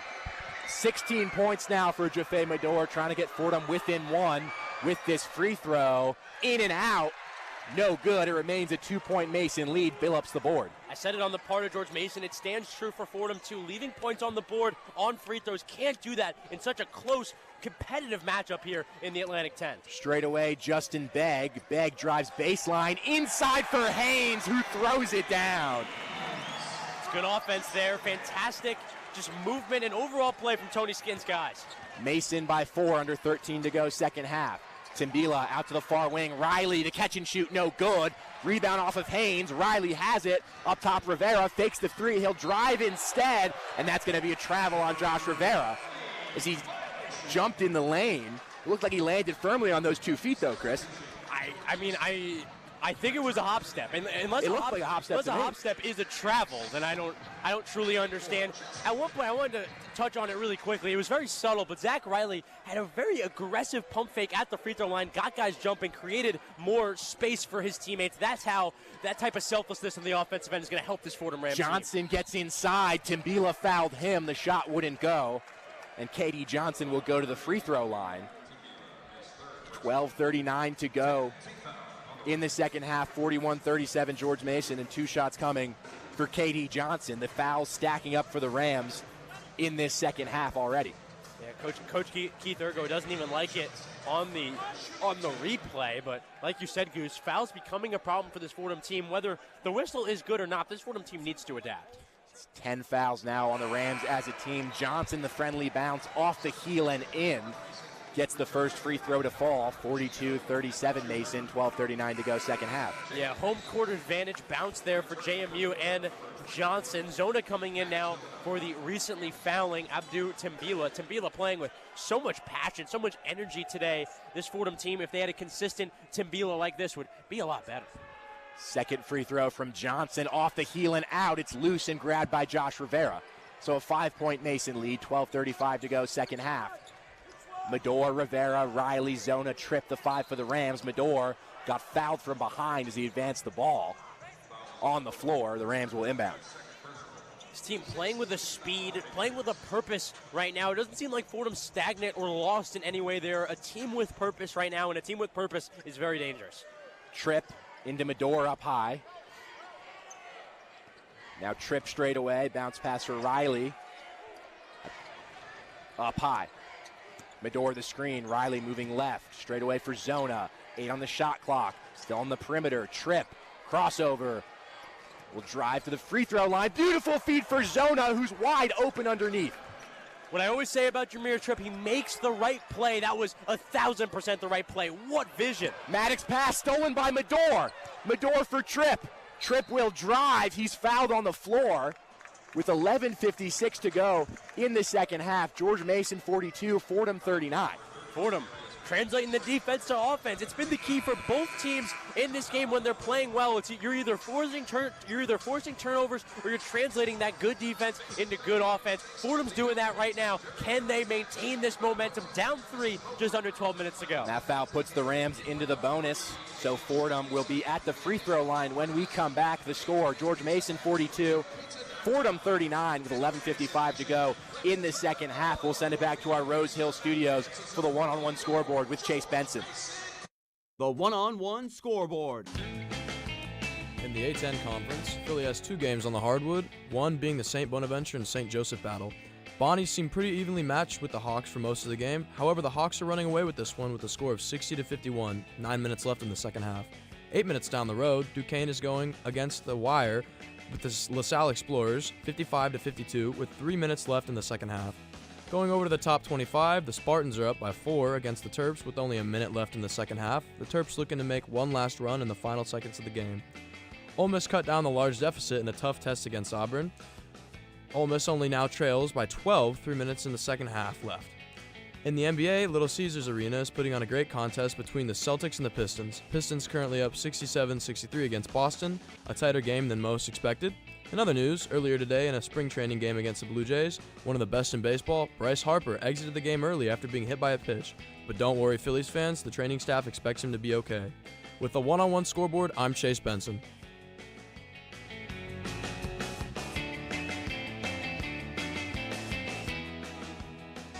Welcome back inside Eagle Bank Arena with 11:55 to go in the second half. George Mason 42, Fordham 39. I'm Nick Guzman alongside Chris Carrino.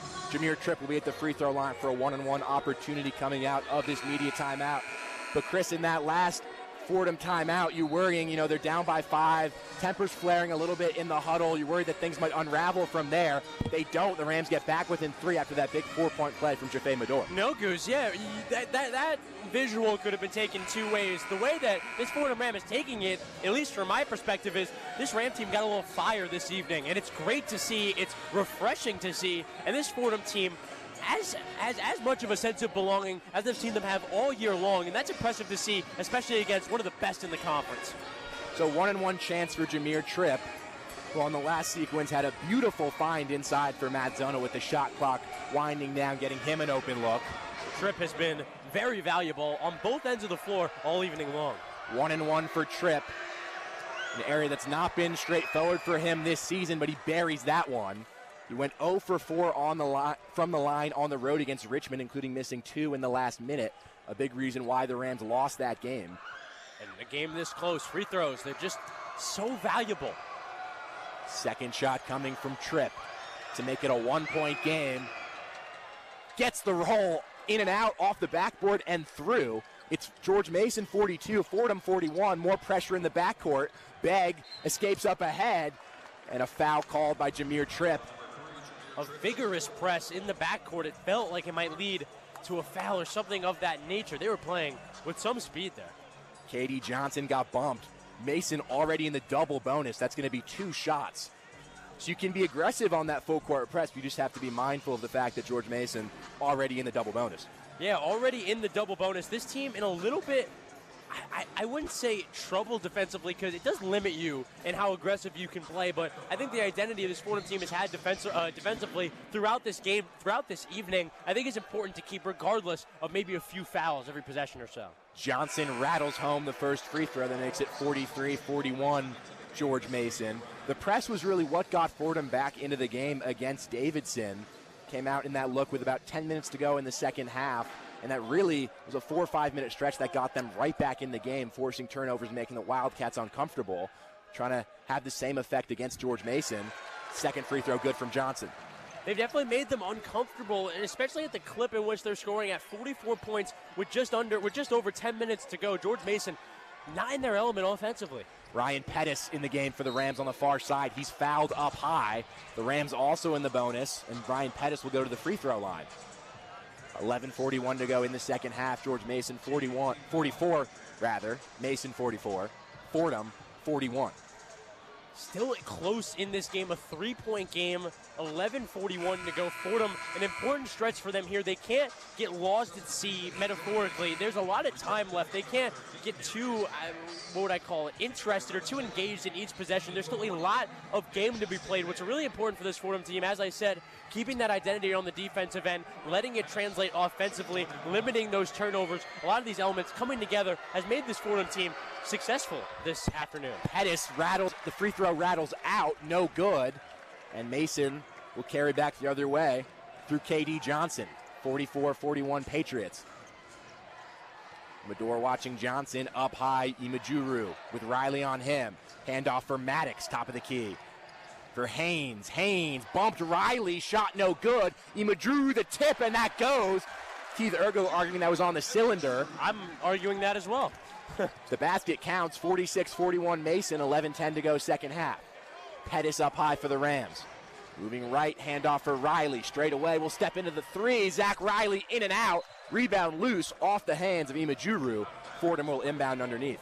They're going to stay on this side. Another chance for the Rams. Don't mind the look from Riley. It was a good look, and especially at a time where you could use the three. I'm not mad at it. Now, on the right baseline, Medor going to try and do something.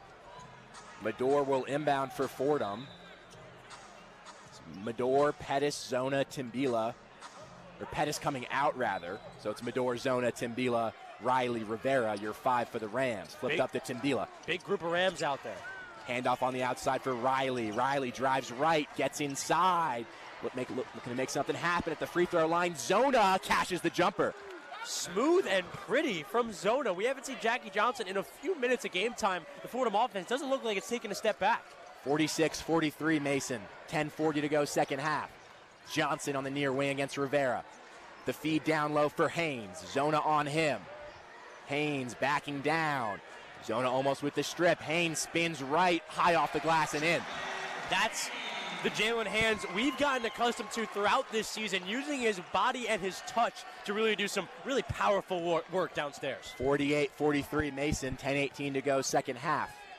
Riley at the logo. Handoff on the far side for Rivera.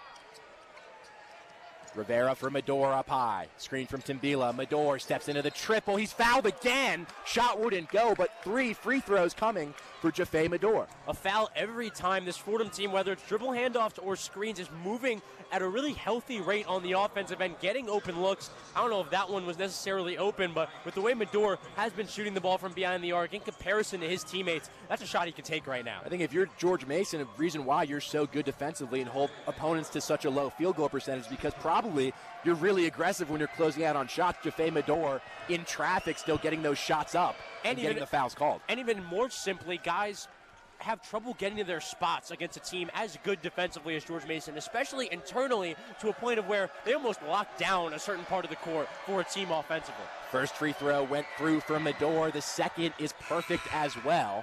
Still one more to come. That makes it a 3-point game. Ryan Pettis in, Riley out. Still no Jackie Johnson. Interesting group out here for the Rams. Not a 5 you would see very often in crunch time. Johnson stood up off the bench and said, "Come on, man," to Keith Ergo. Medor. The free throw is good. That makes it a 2-point George Mason lead, 48-46, 10 minutes to go, second half. KD Johnson crosses the timeline against Ryan Pettis. Under 10 to go here in Fairfax. Johnson near wing, up high for Billups. Rivera on him. Haynes inside on Rivera, blocked by Zona. But it's going to be a foul called on the Rams, and free throws coming for Haynes. More physical defense. I don't mind it. As I said before, we joked earlier, Zona gives up a lot of weight to Haynes down low, so fouling him there, not the worst thing, not the best thing for this Fordham team. They need to just start getting clean stops on the defensive end. Mason haven't shot great from the free throw line, 16 of 24. They do have 10 more attempts from the line than the Rams do.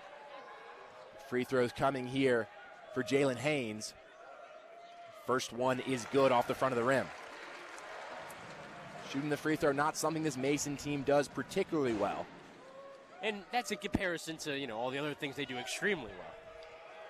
Second free throw from Haynes. Off the heel, but he got the roll. Another home court advantage bounce for George Mason. Now a 4-point lead. Fordham needs to get a bucket offensively. Even more important than that, they need to start stacking up stops defensively. Too much momentum for the George Mason offense. 9:40 to go, second half. Pettis handoff Rivera. Up high for Jaffe Medor. Screen from Zona. Medor moving left on this near side wing. The crossover, Medor over Haynes. Will pop the triple, that's short. Zona keeps the possession alive with the right hand, couldn't get it to go. Rivera finishes, and the foul.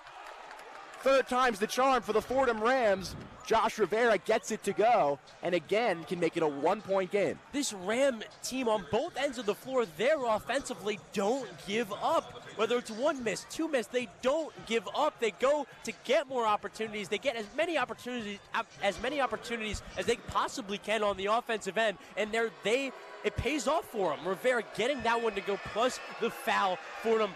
Their entire identity paying off there almost in one moment. The free throw short from Rivera. It remains a 2-point George Mason lead. 9:20 to go, second half. Johnson up high against Ryan Pettis. Haynes against Zona. Right elbow, Haynes gets inside. Got it over Zona. The putback no good. Timbila tried to keep it alive, and he did to Pettis. The defense from Zona and Timbila, they're very, very impressive. Medor on the far wing. A screen from Abdu. Straight away, Medor moves it to the far wing for Rivera. He'll drive to the lane. A lot of contact. Shot no good, but Josh Rivera got fouled and will go to the line with the chance to tie the game with 2 makes. Yeah, this George Mason team, specifically Jared Billups, not happy with that call. It may have came after the very physical defense inside from the Rams. They didn't receive a foul call, and then George Mason getting the call there. On both ends of the floor, as I just said before, the defense translating to offense being so important. It seems on both ends of the floor for the Rams right now, it's going very well. Both teams in the double bonus. They'll shoot 2 free throws from here on out. 2 shots from Josh Rivera. The first off the heel, no good. 0 for 2 from the line on the night for Josh. Free throws continue to be an area where he struggles, 55% on the year. Yeah. But it's gotten better as the year's gone on, but still not that efficient of a clip. And considering how much contact he takes, Josh needs to be able to knock down these shots. And like I've harped on, leaving these points on the table, these free throws missed, cannot help your team, especially in a close game like this. Rivera, second free throw, wouldn't go. It might be a lane violation, and it is. Lane violation called against Haynes. We're going to get Jackie Johnson subbing back into this game. Hasn't been in a long time. It's going to be Matt Zona subbing out for him, getting a little smaller for the Rams, but getting a hell of a lot faster. Their lengthy absence, Johnson back on the court. Johnson, Pettis, Rivera, Medor, Timbila, the 5 for the Rams, and another chance for Josh Rivera after the lane violation. And outside Timbila, they got Fordham Rams out there who can really fly. Rivera, free throw, short, Timbila to the tip. It's going to be a foul called on Abdu as he went in for the tip over the back. They call a push on him. Tough break for Timbila. Not a foul you want to give up. Keith Urgo can't do anything but laugh after that play. And what a switch. Now George Mason will move to the other end, and 2 free throws coming for Haynes. And the most frustrating part is the missed free throws. That's really the point of frustration, at least for me, because this Fordham team's just leaving points on the table, points that they are earning on the offensive end. Fordham 11 of 17 from the line on the night. Rivera got 3 chances on that after the lane violation, but it ends up as an 0 for 2 trip for him. So George Mason 50, Fordham 48, 8:39 to go second half. And Jalen Haynes is at the free throw line, the chance to extend the Patriots' lead. First free throw from Haynes is good. 18 points for him, including 6 of 7 from the free throw line. This free throw disparity might be the true outlier in this game. We've talked about so many stats. Free throw percentage, not one that we thought would be a defining factor. It very well could be. Second free throw. Haynes, that's perfect. A 2 for 2 trip, 7 of 8 from the line for Jalen Haynes, a 4-point GMU lead. Some backcourt pressure, but now they back off as Jaffe Medor can advance the ball. Eagle Bank Arena gets loud again. Zona straight away for the Rams. For Medor on the far wing. O'Connor watching him. The screen from Zona. Medor inside for Zona to the corner. Pettis up high again for Johnson. 8 on the shot clock. Johnson will step back for 3. In and out. Would not go. Rebound Haynes. Thought he almost made that there. Shaking and baking. Getting himself open somehow. Fordham needs a little spark offensively. Need to get back in this game. Rivera went for the steal and missed. Pass inside off of Zona's shin. They'll call that a kickball. George Mason will inbound. 8:10 to go second half. Still a 4-point Patriot lead. Not sure if you could hear or feel that, but Coach Keith Urgo slapping the ground next to us, looking for just that little more defensive intensity down the stretch of this game from his team. Johnson into Haynes, his near short corner. Haynes, cross court to the far corner. Inside, that's Johnson up high looking for O'Connor. He couldn't control that ball. Will go all the way back, out of bounds on the baseline in the front court for the Rams, and Fordham will take possession. Fordham getting that possession back, possessions that they have to be very conservative with. This Fordham team in a good spot. 7:58 to go in this second half. A 4-point deficit. If you're talking to any Ram fan outside of the last 3 hours, they would more than take the situation the Rams are in right now, and they deserve to be in this situation they're in. They've played hard, they've played tough, they've played smart. It has been one of the best overall performances from the Rams all season long. This feels like a traditional Fordham game, Chris. Yeah. This feels like a Keith Urgo-led Fordham basketball team, mugging things up on the defensive end, and you worry about the offense when you get there. It hasn't really been the formula for this team so far this year because they've struggled so much on the defensive end, but it's been so nice to see. And we always hear Keith Urgo talk about identity, specifically talking about the defensive end. This is what that identity that he has in his brain truly looks like to me. With 7:58 to go in the second half, George Mason 52, Fordham 48. You're listening to Fordham men's basketball on WFUV Sports.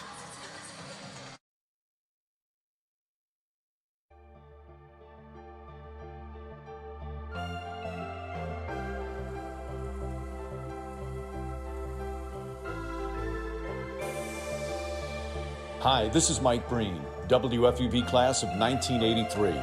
WFUV is the flagship station of Fordham Athletics with live coverage of Fordham football, Fordham men's and women's basketball, in addition to Saturday one-on-one. Stay right here on 90.7 FM for all things WFUV Sports.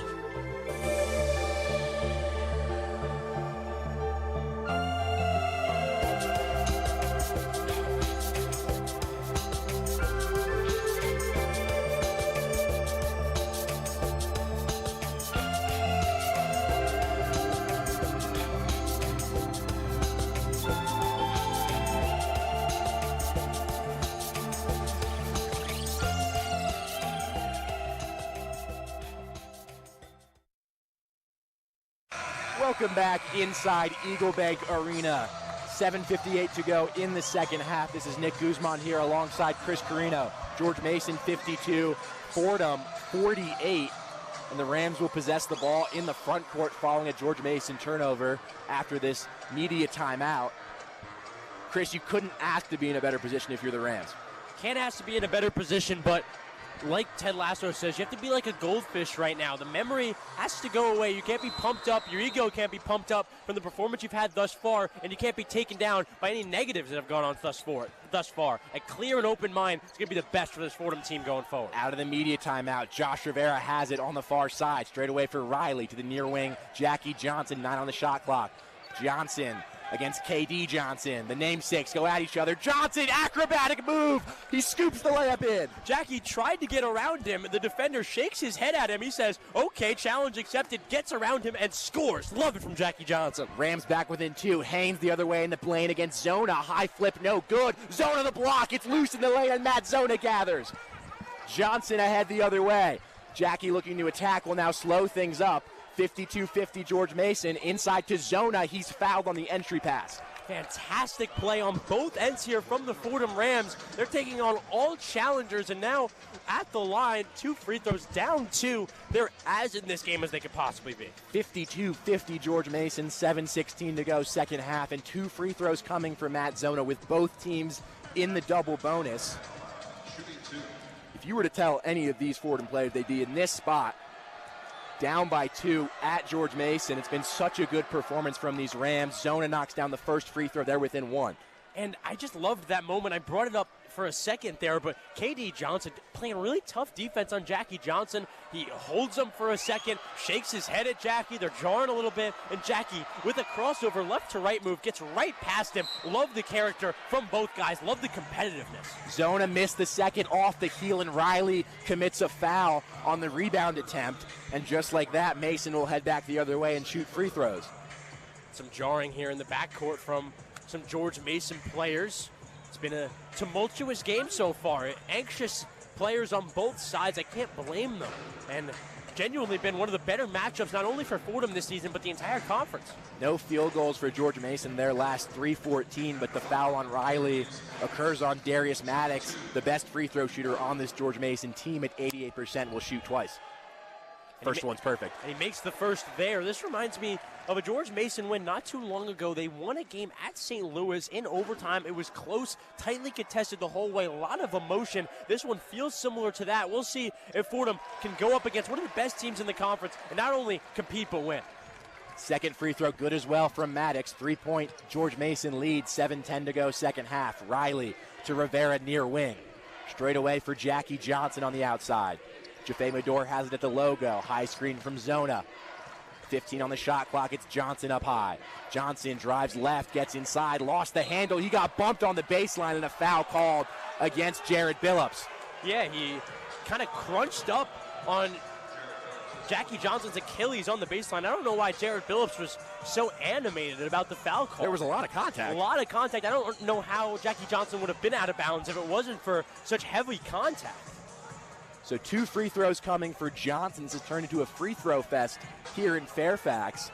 But Chris, this is a George Mason team that's been in so many close games, so many overtime games this year. It's a team that knows how to win ugly basketball games like this. And this is definitely ugly basketball. There's been some really beautiful parts of this game, but for the most part, due to the 2 identities of these teams, it's going to be a rugged, tough affair, and honestly, I've enjoyed every second of it. Johnson misses the first free throw. Fordham now just 12 of 20 from the line. That's 60%. At the end of this game, if you're going to want to cite something, maybe if the Rams do come up short, the free throw shooting has not been up to scratch tonight. Seems to be a bigger and bigger factor as this game goes along. There's a second missed free throw there. Johnson misses a pair. The Rams under 60% now from the line. George Mason by 3, 6:45 to go second half. Straight away, KD Johnson has the ball for the Patriots. Johnson watching him. Still straight away, KD Johnson will step back over Rivera, off front rim and out. Zone of the board. Big time shot. A lot of onions on that delivery. Johnson on the far wing. Drives left into the lane on O'Connor. Johnson spins off the glass. What a shot from Jackie Johnson. Wizardry from Jackie Johnson. The way he is compact and the speed in which he is compact in that small frame, it is so impressive how nifty and how crafty he is. Again, the lead back down to 1. It's 54-53, George Mason. Newton out to the far wing. Maddox on the baseline. Straight away again, Woody Newton. Driving on Riley, he took a bump. Newton, righty floater, no good. Rebound loose, and a foul called on Zona. Got a piece of the hands there on Imajuru. Yeah, not a foul. Willing to give up there. Really tough defense all around. Matt Zona just trying to make some sort of contest on that shot. Fordham on both ends seemingly doing the right thing. Whether it goes well for them or not, it feels like they're making the right plays, and that's all really you can ask as Keith Ergo. George Mason do not have a field goal in the last 4 minutes and 37 seconds of game time. They're 0 for their last 6, but they're doing their business at the charity stripe. The first free throw from Imajuru is off front rim and out, though. It's a close and contested talk between Jackie Johnson and his head coach, Keith Ergo, in front of us. Jackie Johnson missed a few minutes of play, gotten back in, and has been effective ever since. Imajuru, good on the second. 55-53, Mason, 5:49 to go, second half. On the near wing, it's Riley for Josh Rivera on the outside, and a foul called on Newton, off ball, and 2 more free throws coming for Jackie Johnson. Yeah. A scrappy game tonight in Fairfax, Chris. Yeah, this George Mason team in the bonus plus, along with the Fordham Rams. These two teams fouling a whole ton, but as I've said almost ad nauseum, probably ad nauseum at this point, the tough identities defensively of both of these programs, it just leads to a lot of fouls, a lot of rugged play, and this many free throws. Johnson makes the first free throw after going 0 for 2 from the line on his last trip. A combined 54 free throws from both these teams in this game. A lot of free throws. A UMass game, 3 overtimes earlier in this year may have outlasted that free throw number, but still, in its own right, a large free throw number. And Jackie Johnson ties the game at 55 with 5:35 to go in the second half. The Rams have come all the way back here. Connor up high for Woody Newton. On this near wing for Darius Maddox, watched closely by Medor. Straight away, Imajuru. Handoff for Maddox, 10 on the shot clock. He'll attack on Zona. Maddox took a bump, hung tough in the air, and finished off the glass. I don't know. There's a lot of frustration in front of us with Coach Keith Ergo. I agree with some of the frustration. Matt Zona goes straight up in the air. The frustration coming from Keith Ergo is that he seemingly can't do anything else. All he's doing is going completely straight up. And that's 5 fouls on Matt Zona. He has fouled out of this game. It's a real shame. 57-55, George Mason with 5:20 to go in the second half. And Fordham are going to have to go the rest of the way without Zona. It's going to be interesting and tough for this Fordham team. Matt Zona really finding his niche in this game in a pretty beautiful way, but now the prowesses of Abdou Timbila are going to really have to take over down low, especially defensively. Timbila, the energy he's played with so far this evening, he's up for the challenge. It's going to be a tough task. Abdou is sitting on 4 fouls, so the next one he'll be gone. Freshman Jaden Smith is injured, so if Abdou can't go, you're going to be playing the rest of the way without a big. It's going to be an assortment of wings, I would assume. You could still make a relatively big lineup if you're the Rams without Timbila, but you'd much rather have him. Maddox completes the 3-point play. It's a 3-point George Mason lead, 58-55. 5:13 to go, second half. Medor for the near wing to Riley. Rivera up high to Johnson. Timbila the high screen for Medor at the logo. Moving left, Medor zips it inside for Abdou. He got fouled as he went up with it. 2 more shots coming for Abdou Timbila. So many free throws in this game. 33 so far for George Mason, 23 for the Rams. And the Rams do a good job of exploiting those very rare times when the interior defense isn't completely on point for this George Mason team. You saw how quick that pass was. As soon as there's even a tiny bit of vulnerability in that middle, Fordham trying to exploit it. 2 huge free throws coming for Abdou Timbila. The first is perfect. Abdou shoots the free throw at an impressive 76.9% for a big. Yeah. You also see sometimes his mid-range game from the short corner. He's a guy who can knock down a shot. And a big first free throw there. Jameer Tripp and Ramad Dean readying to check in. Both of them also on 4 fouls. So Fordham playing with fire on the defensive end. And some confusion here between officials and head coach. It seems to be all okay. There's definitely some animosity between Keith Ergo and some of these referees here. One of the officials went over to the huddle in the last break, told the assistants to tell him to calm down. Getting a little bit sick of the up and down on the sideline that we've come accustomed to, is watching Keith Ergo as long as we have. 2 for 2 trip for Abdou Timbila. Under 5 to go in the second half. 58-57 George Mason. So on the court now, it's Dean, Rivera, Medor, Riley, Tripp. As Abdou Timbila takes a seat on the bench for Jameer Tripp. The Rams running small out there right now. O'Connor up high for Newton. Near wing Maddox inside. Haynes spins on Rivera, gets it to go, and the foul. And maybe a preview of what life looks like after Abdou Timbila in this game. That was Joshua Rivera trying to hold on to the big man of this George Mason team. That time, it was specifically Jalen Hands, but he just simply couldn't hold on to him. Too much size could be a big problem for this Ram team. 4:43 to go in the second half. 60-57 George Mason. Timbila will check back in the game along with Jackie Johnson.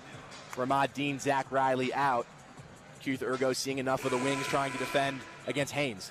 And this lineup I like a lot. It's not quite the starting lineup. Jameer Tripp is out there, but between Rivera and Tripp on the wings, Medor and Johnson up top in the guard positions, and Abdur downstairs, it seems like a very balanced attack for the Fordham. Like it specifically on the offensive end for this last 440. Haynes makes the free throw. 61-57 Mason. Still 4 fouls for Timbila. Gotta stay conservative on the specifically defensive end. 4 for Timbila, 4 for Tripp as well. Yes. He has it on this near wing. Handoff for Rivera. Pushed up high for Johnson, who leaves for Jaffe Medor. Medor dribbling left on the perimeter. Straight away again for Johnson. 15 on the shot clock. Another high screen from Abdou. Johnson looking to penetrate for Rivera, top of the key. 9 on the shot clock. Rivera, Johnson at the logo with 5 to shoot. Needs an option here. Johnson will pop the long 3, blocked by O'Connor, and Mason can go back the other way. A botched possession for the Rams, and Johnson will settle things down at the logo. 4:08 to go second half. George Mason by 4. Yeah, they're going to slow it down slightly. No need to go fast. Johnson inside for Haynes. The pick and roll to perfection as Haynes came over with the help. It's a 6-point Mason lead. Timeout called by Keith Ergo. If you're going to get a wide open roller in the middle of the court, then maybe it's not a bad time to go fast. Haynes making his presence felt. He's got 24 points, Chris. On 8 of 20 shooting, his physical presence down low has been a lot for Fordham to handle. Yeah, and it's specifically been felt in this second half. We talked a little bit about his insufficiency inside. He has now kind of corrected that, and on both ends has been the large scores he's been all season long. Fordham's timeout will also serve as the under 4 media timeout. The score, George Mason 63, Fordham 57 with exactly 4 minutes to go in the second half. We'll send it back to our Rose Hill studios for the one-on-one scoreboard with Chase Benson. The one-on-one scoreboard. Starting off in the A10, George Washington currently trails Loyola Chicago 24-36 in what was slated to be a pretty even matchup between the two teams. In Philly, the Hawks are capitalizing on the Bonnies' mistakes. Hawks now lead by 12 points with only 3 minutes remaining in the game. The LaSalle Explorers and the Duquesne Dukes are going down to the wire in John Glazer Arena, with the Explorers trailing the Dukes by 3 with 20 seconds left. Taking it over to the top 25 in college hoops, the Owls trail the Tigers by 9 as they near the end of the first half. Over at Neville Arena, powerhouse Auburn has a huge 19-point lead over the Ole Miss Rebels. Johnny Broome already surpassing his average of 18.6 points. He has 20 tonight with 6 minutes left in the contest. In the NBA, Pistons have a pretty commanding stance over the Celtics in this game. Pistons up 100-81, and with 8.5 minutes left in this game, the Celtics are going to have to mount a massive comeback to bring this game back. Over in Chicago, the Bulls are taking on the Clippers, and both teams are playing tough-nosed basketball, the score being 49-47, with the Clippers barely leading over the Bulls late in the second quarter. With the one-on-one scoreboard, I'm Chase Benson.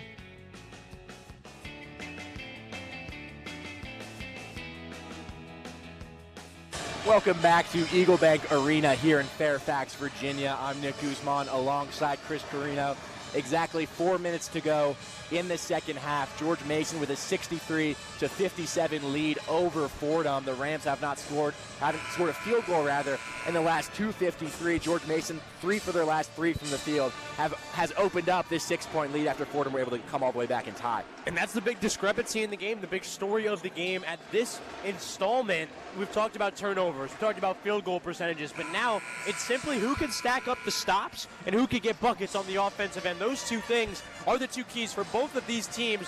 Both teams' identities are on the defensive end, specifically George Mason really able to hone in on it. You mentioned it briefly earlier in the game, but George Mason's played a lot of close and tightly contested matchups this season. They seem very comfortable in the environment of a frantic finish, and they have honestly just been the more comfortable team in this last 3 to 4 minutes. And the fact that they're 12-2 on the year despite playing so many close games tells you about that level of comfort. Yeah. Jackie Johnson at the logo for the Rams to this near wing for Jaffe Medor.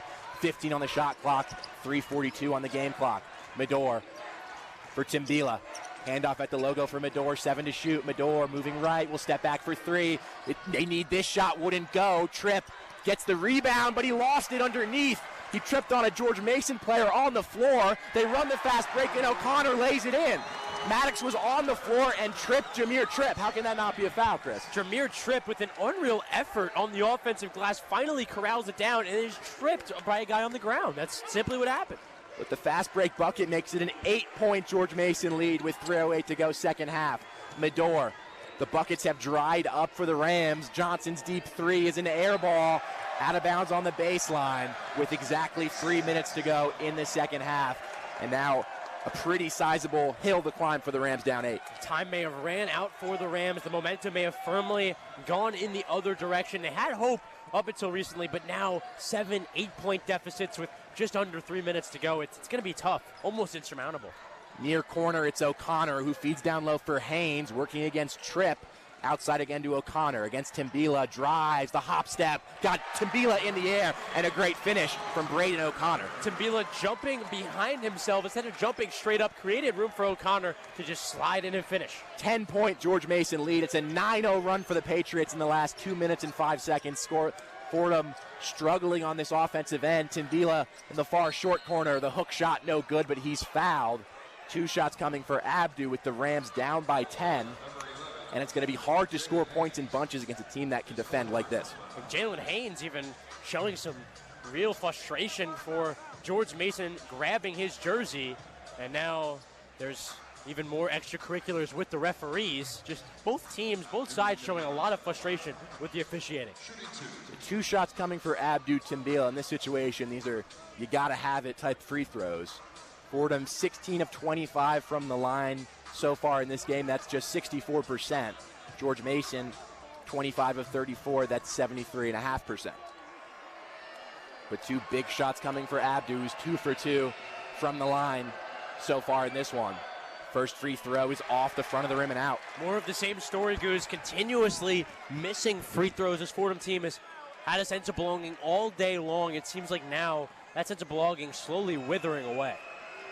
Yeah, a 5 of 5 stretch from the field for George Mason in a 2-minute and 38-second long scoreless drought from the Rams as Timbila goes 0 for 2 from the line. That will just about, and there's going to be a foul here or underneath. A timeout called. Quickly by Jalen Haynes. Jalen Haynes was complaining about an injury pre the play, asked to get subbed out. George Mason bench tells him no. He goes out there again and seemingly re-aggravates himself. Haynes frustrated about something. He's obviously hurt his mouth from that view. There's 2:18 to go in the second half. George Mason 67, Fordham 57. With Timbila missing those 2 free throws, a 9-0 run for George Mason. They're 5 of their last 5 from the field.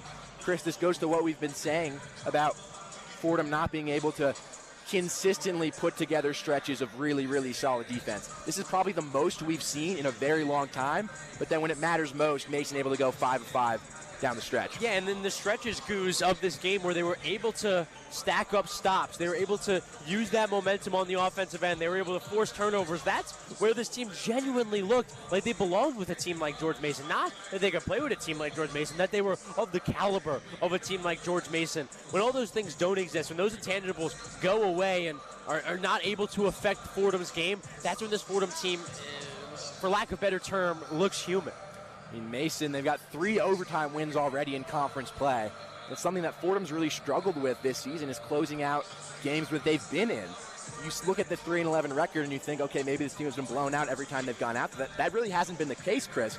They've played teams close like this. It's just down the stretch those last couple of minutes where they fall short. And VCU and George Mason, the two programs receiving the only real at-large bid buzz in the A10 for the NCAA tournament next month. Both teams with a lot on the line. A loss like this would have been catastrophic for George Mason. 2:18 to go in the second half. Fordham down by 10. It's going to be George Mason basketball after that timeout. Underneath, they'll inbound through Billups. Fordham, at this point, in their full court press. And I'm sure it's going to be an aggressive version of this press. Worked well at times tonight, worked really well on Saturday against Davidson. At this point, Fordham need to force some turnovers. They really get it in on this near side. Newton, cross-court pass, able to get it to Maddox across the timeline. Tripp watching him in the front court. For O'Connor at the logo, he's fouled by Josh Rivera. With 2:08 to go in the second half, and 2 free throws coming for O'Connor. Yeah, Coach Keith Ergo doesn't like it. It's not a foul you want to give up just over 2 minutes, down 10. The less free throws, the better for this team. Coach Keith Ergo, hands still at his sides. There might have been a small hand check up high from Josh Rivera, but you feel like it wasn't a ton of contact. But there have been a lot of quick whistles in this game. So many free throws, 35 for George Mason, 27 for Fordham. With O'Connor at the line, gets it to go. Goes 1 of 2, it's 68-57 George Mason. 2:05 to go, second half. Midor, circling baseline, gets inside. 3 Mason defenders converge on him. They go to the ground with it, and it'll be a jump ball.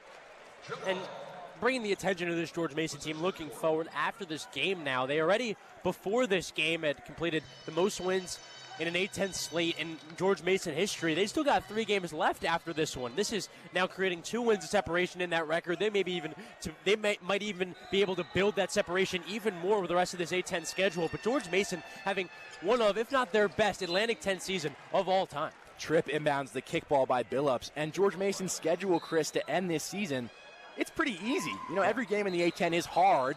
Jackie Johnson stepped on the sideline out of bounds as he caught that inbounds pass as a turnover. Everything going wrong for the Rams in this last 3-minute stretch. They're scoreless. Yeah, definitely. Fordham just can't seem to get anything going right. Going back to the point you were making, Duquesne, LaSalle, Richmond, that's the final 3 for this George Mason team. Not to say those teams can't compete, but those are the bottom half, the bottom half, or not in the top half of the A10 games that, to the George Mason standard, they should win and win comfortably. Them and VCU really kind of clamoring for that first seed spot. Both teams looking to do big things in March with high aspirations. O'Connor in the backcourt, traced by Tripp across the timeline. O'Connor, still no foul called, gets it up high. Took a couple of bumps as he advanced the basketball. O'Connor now has it on this near wing with 1:42 on the game clock, 15 on the shot clock. At the George Mason logo, O'Connor to the near corner. That's a 3 from Maddox off the rim. Midor fighting for the board, ripped away by George Mason underneath. That was Billups for Maddox on this near wing. 1:25 on the game clock, 12 on the shot clock. Tripp applies some pressure on the perimeter. Stolen away by Rivera, who came with the double team. And then Tripp is fouled by Maddox. Fordham down by 11 with 1:19 to go. Second half, they'll take the ball. And he told Tripp to attack there. Tripp with 4 fouls. It would have been the end of his night. He stays true, doesn't get overly handsy, stays conservative, forces the turnover, and now free throws on the other end. Fordham may be able to close the gap inside single digits. Still over a minute to go in this game. In the double bonus, a chance for Fordham to end that 10-0 George Mason run. 2 shots coming for Jameer Tripp. But back to the point, Chris, about Mason's schedule to finish. On the VCU side of things, as Tripp's first free throw goes through, They finished with Davidson at home on Friday, then Duquesne on the road Tuesday, then Dayton at home again Friday. They got 2 Friday night ESPN2 games to close their season out of their last 3, but a tougher schedule than this George Mason team has. VCU at 13-2 after beating Richmond last night. George Mason will improve to 13-2 with the win against Fordham. No room to slip up for the Rams, the VCU Rams, that is. Yeah, no room to slip up. It seems like both teams, VCU and George Mason, not that far away from each other and on a crash course to the A10 championship game. Haynes up ahead as GMU beats the press. Foul called by on Ramad Dean, and that's going to foul Dean out of this game. That's his 5th. 1:14 to go in the second half.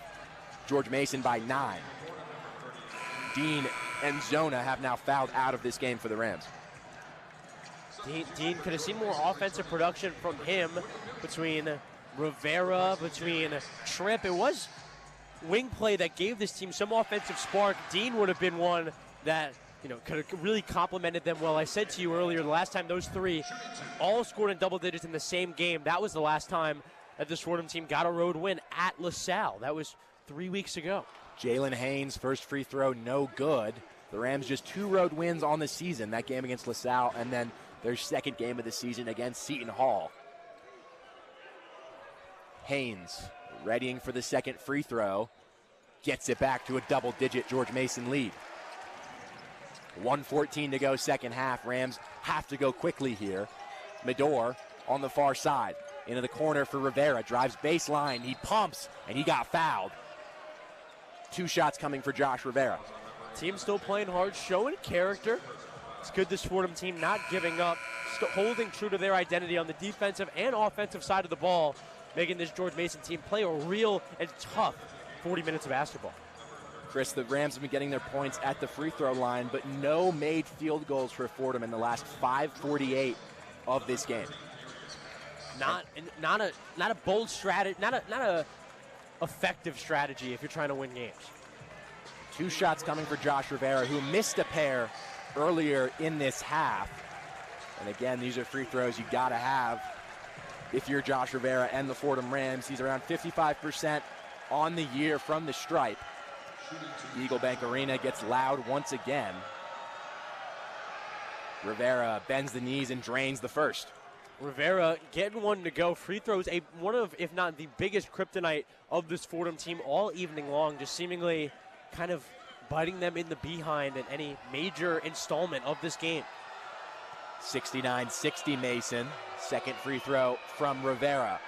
Bends the knees and knocks it down. A 2-for-2 trip from Josh. The Rams within 8 with 1:05 to go second half. They're in their full court press. Billups inbounds to O'Connor. Riley on him, went for the steal. Pass up ahead, and Johnson lays it in. No foul call there from the refs. Seemed like they're seemingly just trying to get this one over. A lot of hands from Zach Riley, I think, trying to get that foul. Felt that it had to be a foul call. But no call. It's 71-61 George Mason. 57 seconds on the clock.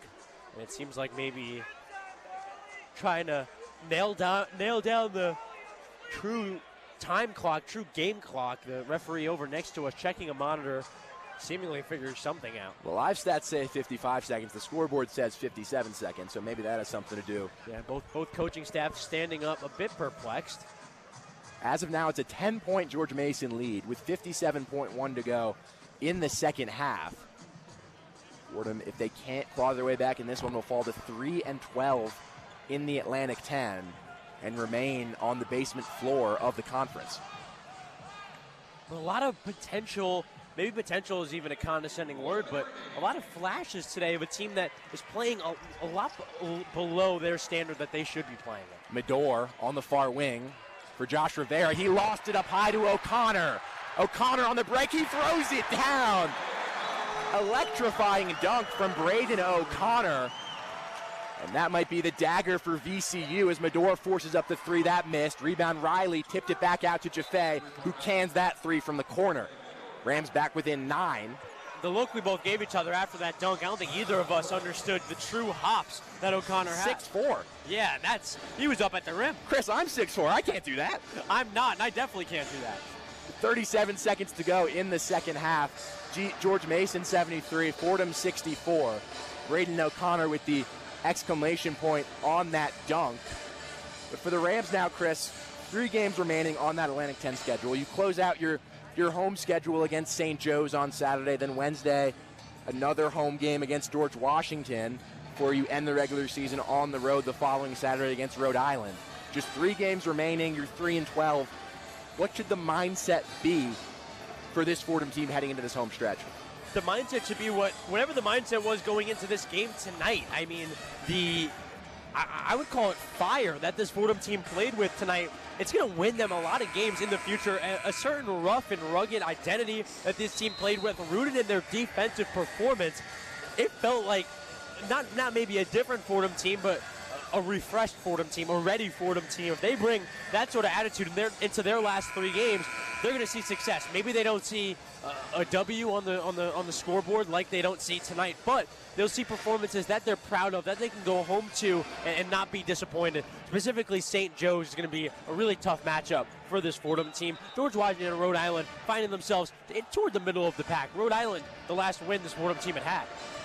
Mason to inbound underneath in the backcourt. There's 37.7 seconds to go on the game clock. George Mason leads 73-64. So it'll be Woody Newton to inbound in the backcourt. Rams in their full court press, of course, down by 9. And immediately a foul called before the ball could even be inbounded. They're going to get Pettis. Pettis, eyes wide open, not really understanding that one. And more free throws coming for George Mason and Braden O'Connor. O'Connor, first year at George Mason after spending 2 years at UMass Lowell. 11 points on the day so far. And Chris, I think you and I are on the same page. We did not quite realize the athleticism that he possesses on that fast break a few moments ago. No, I absolutely did not. The junior from Ottawa, Ontario, he was at UMass Lowell last season, lit it up, not maybe as much as you would think looking at him play now. It feels a large discrepancy between that pace of play and this pace of play. He has been one of the players pushing that fast pace for this George Mason team. 10 points per game last season, almost 4 rebounds per game last season. He's had a career high of 19 points. That was against Davidson on New Year's Eve. Hadn't scored in double digits for 5 games, and considering he averages 9 points per game, that was a pretty momentous stretch for O'Connor. O'Connor missed the first, got the roll on the second. 10-point George Mason lead. 34 seconds on the game clock, 25 on the shot clock. Medor, near wing, up high for Tripp. His time is winding out on the Rams. Tripp looking to attack straight away against Newton. Tripp to the far corner. Jackie Johnson, his 3 no good. Tripp the offensive board. Straight away Medor, he'll fire with 15 seconds. That's no good as well. Missed it right. Rebound George Mason with 9 seconds to go. Keith Ergo saying not to foul as the Patriots will dribble this one out. Final score, George Mason 74, Fordham 64. Again, Chris, a game where you see so many flashes of good stuff from the Fordham Rams.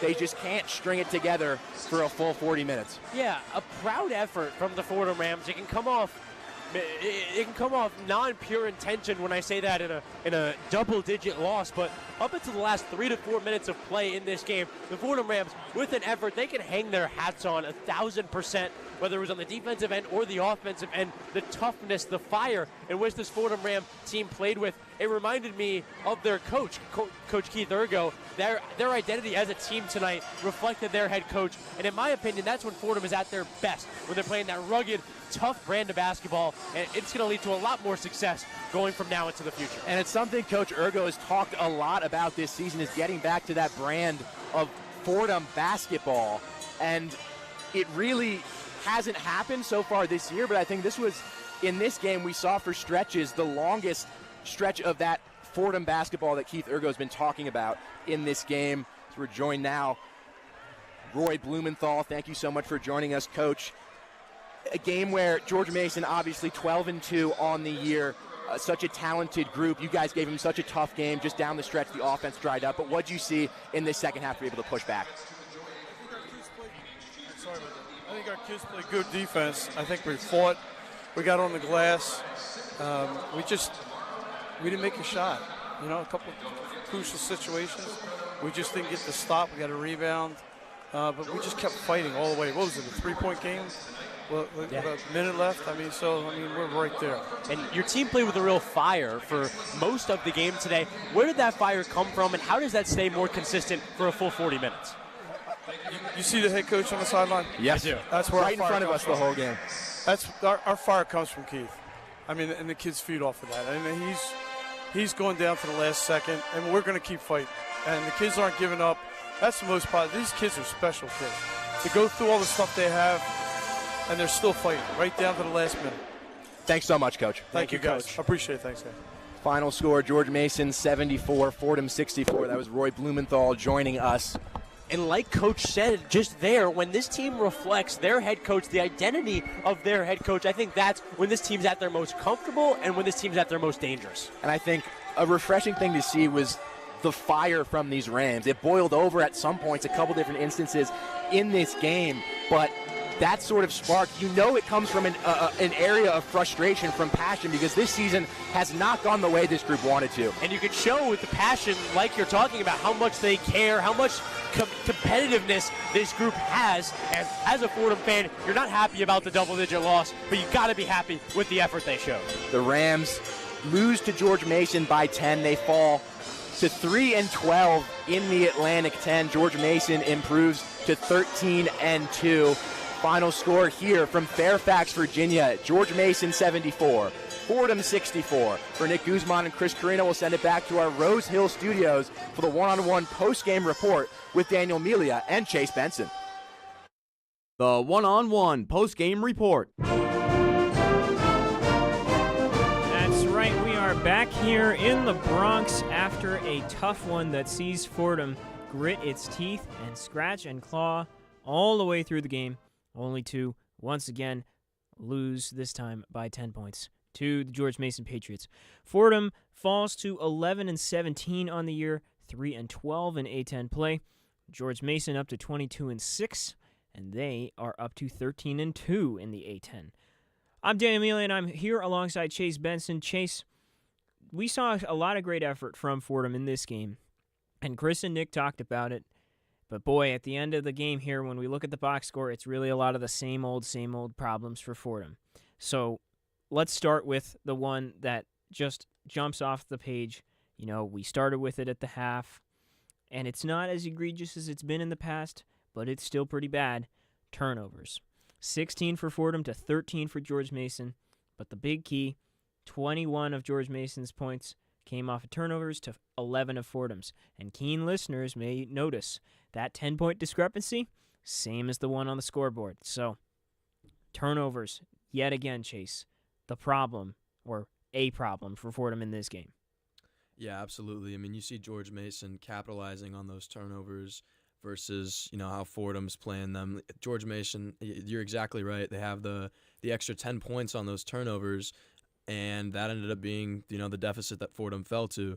That's just one of those things you look back and you're just, as a Ram fan, you just, that's just something you got to improve upon, absolutely. Another thing, you look at defensive rebounds. George Mason had 30 to Fordham's 21, meaning every time Fordham was missing, George Mason was really not giving them another shot in that possession. That's crucial.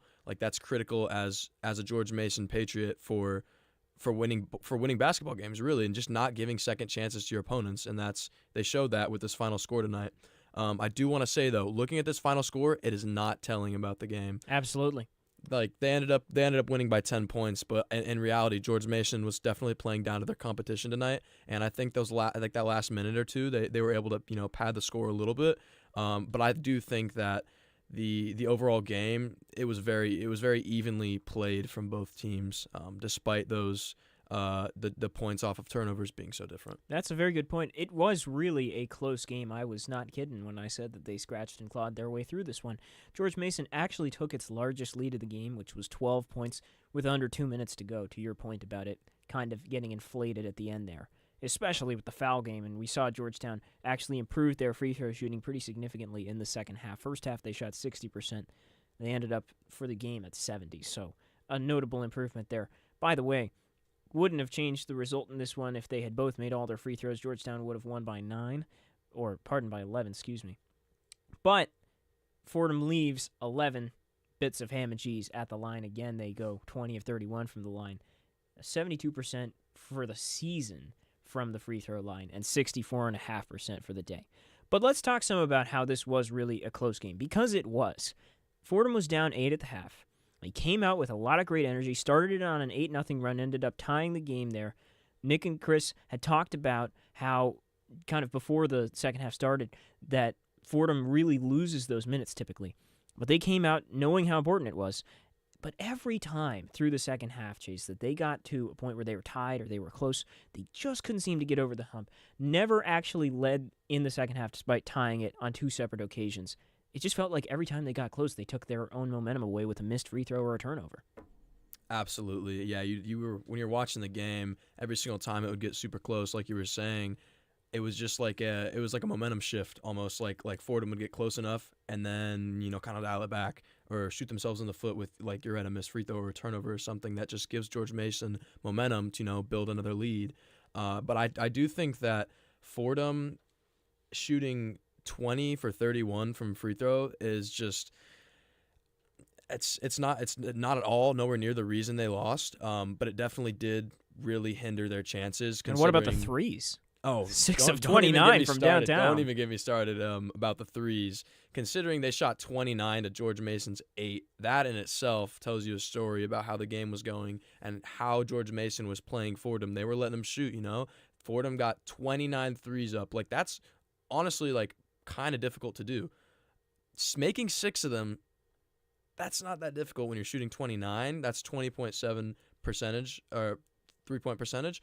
However, George Mason did shoot 50% from 3 on a much smaller sample size, but that's not very telling of the way that Fordham was playing them. Fordham wasn't really forcing them to shoot from 3, and I think that in the end, obviously, it didn't benefit Fordham from that strategy.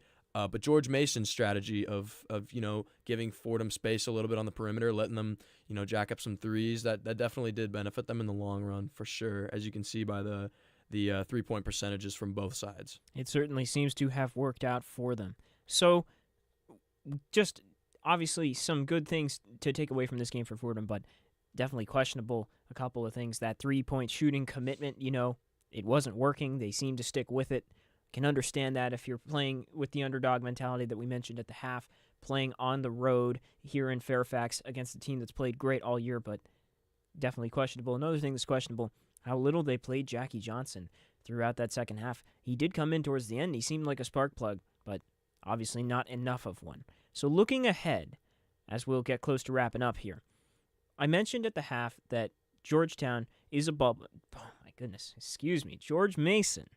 Get my D.C. area teams mixed up. George Mason is a bubble team here. ESPN gives them a 25% chance to make the tournament before this game. I think it's probably still about that now. Fordham was 226th in Ken Palm. That's not exactly a high-quality win. They have 3 more games on the schedule in the A10. They go to Duquesne this Saturday. Next Wednesday, they're at home against LaSalle. And then to close out the season, March 8th, they're at Richmond. So that'll be interesting to see. For Fordham, on the other hand, this Saturday, playing against St. Joseph's here in the Bronx. Then again at home against GW. And finally, they close out the season on March 8th against Rhode Island. So, will be interesting to look ahead at those games, especially as we wind towards the tournament. We're going to have to wrap it up here for sake of time. Thank you so much for listening to us today here. Our play-by-play man down in Fairfax was Nick Guzman. He was joined by Chris Carrino on color. Chase Benson was here doing updates and the show with me in the studio. In the back, Derek Bollier was our engineer and highlights man. Caleb Stein was our producer. I'm Daniel Melia. I was your studio host today. You've been listening to Fordham Rams men's basketball on 90.7 WFUV. Fordham Rams basketball is a production of WFUV Sports.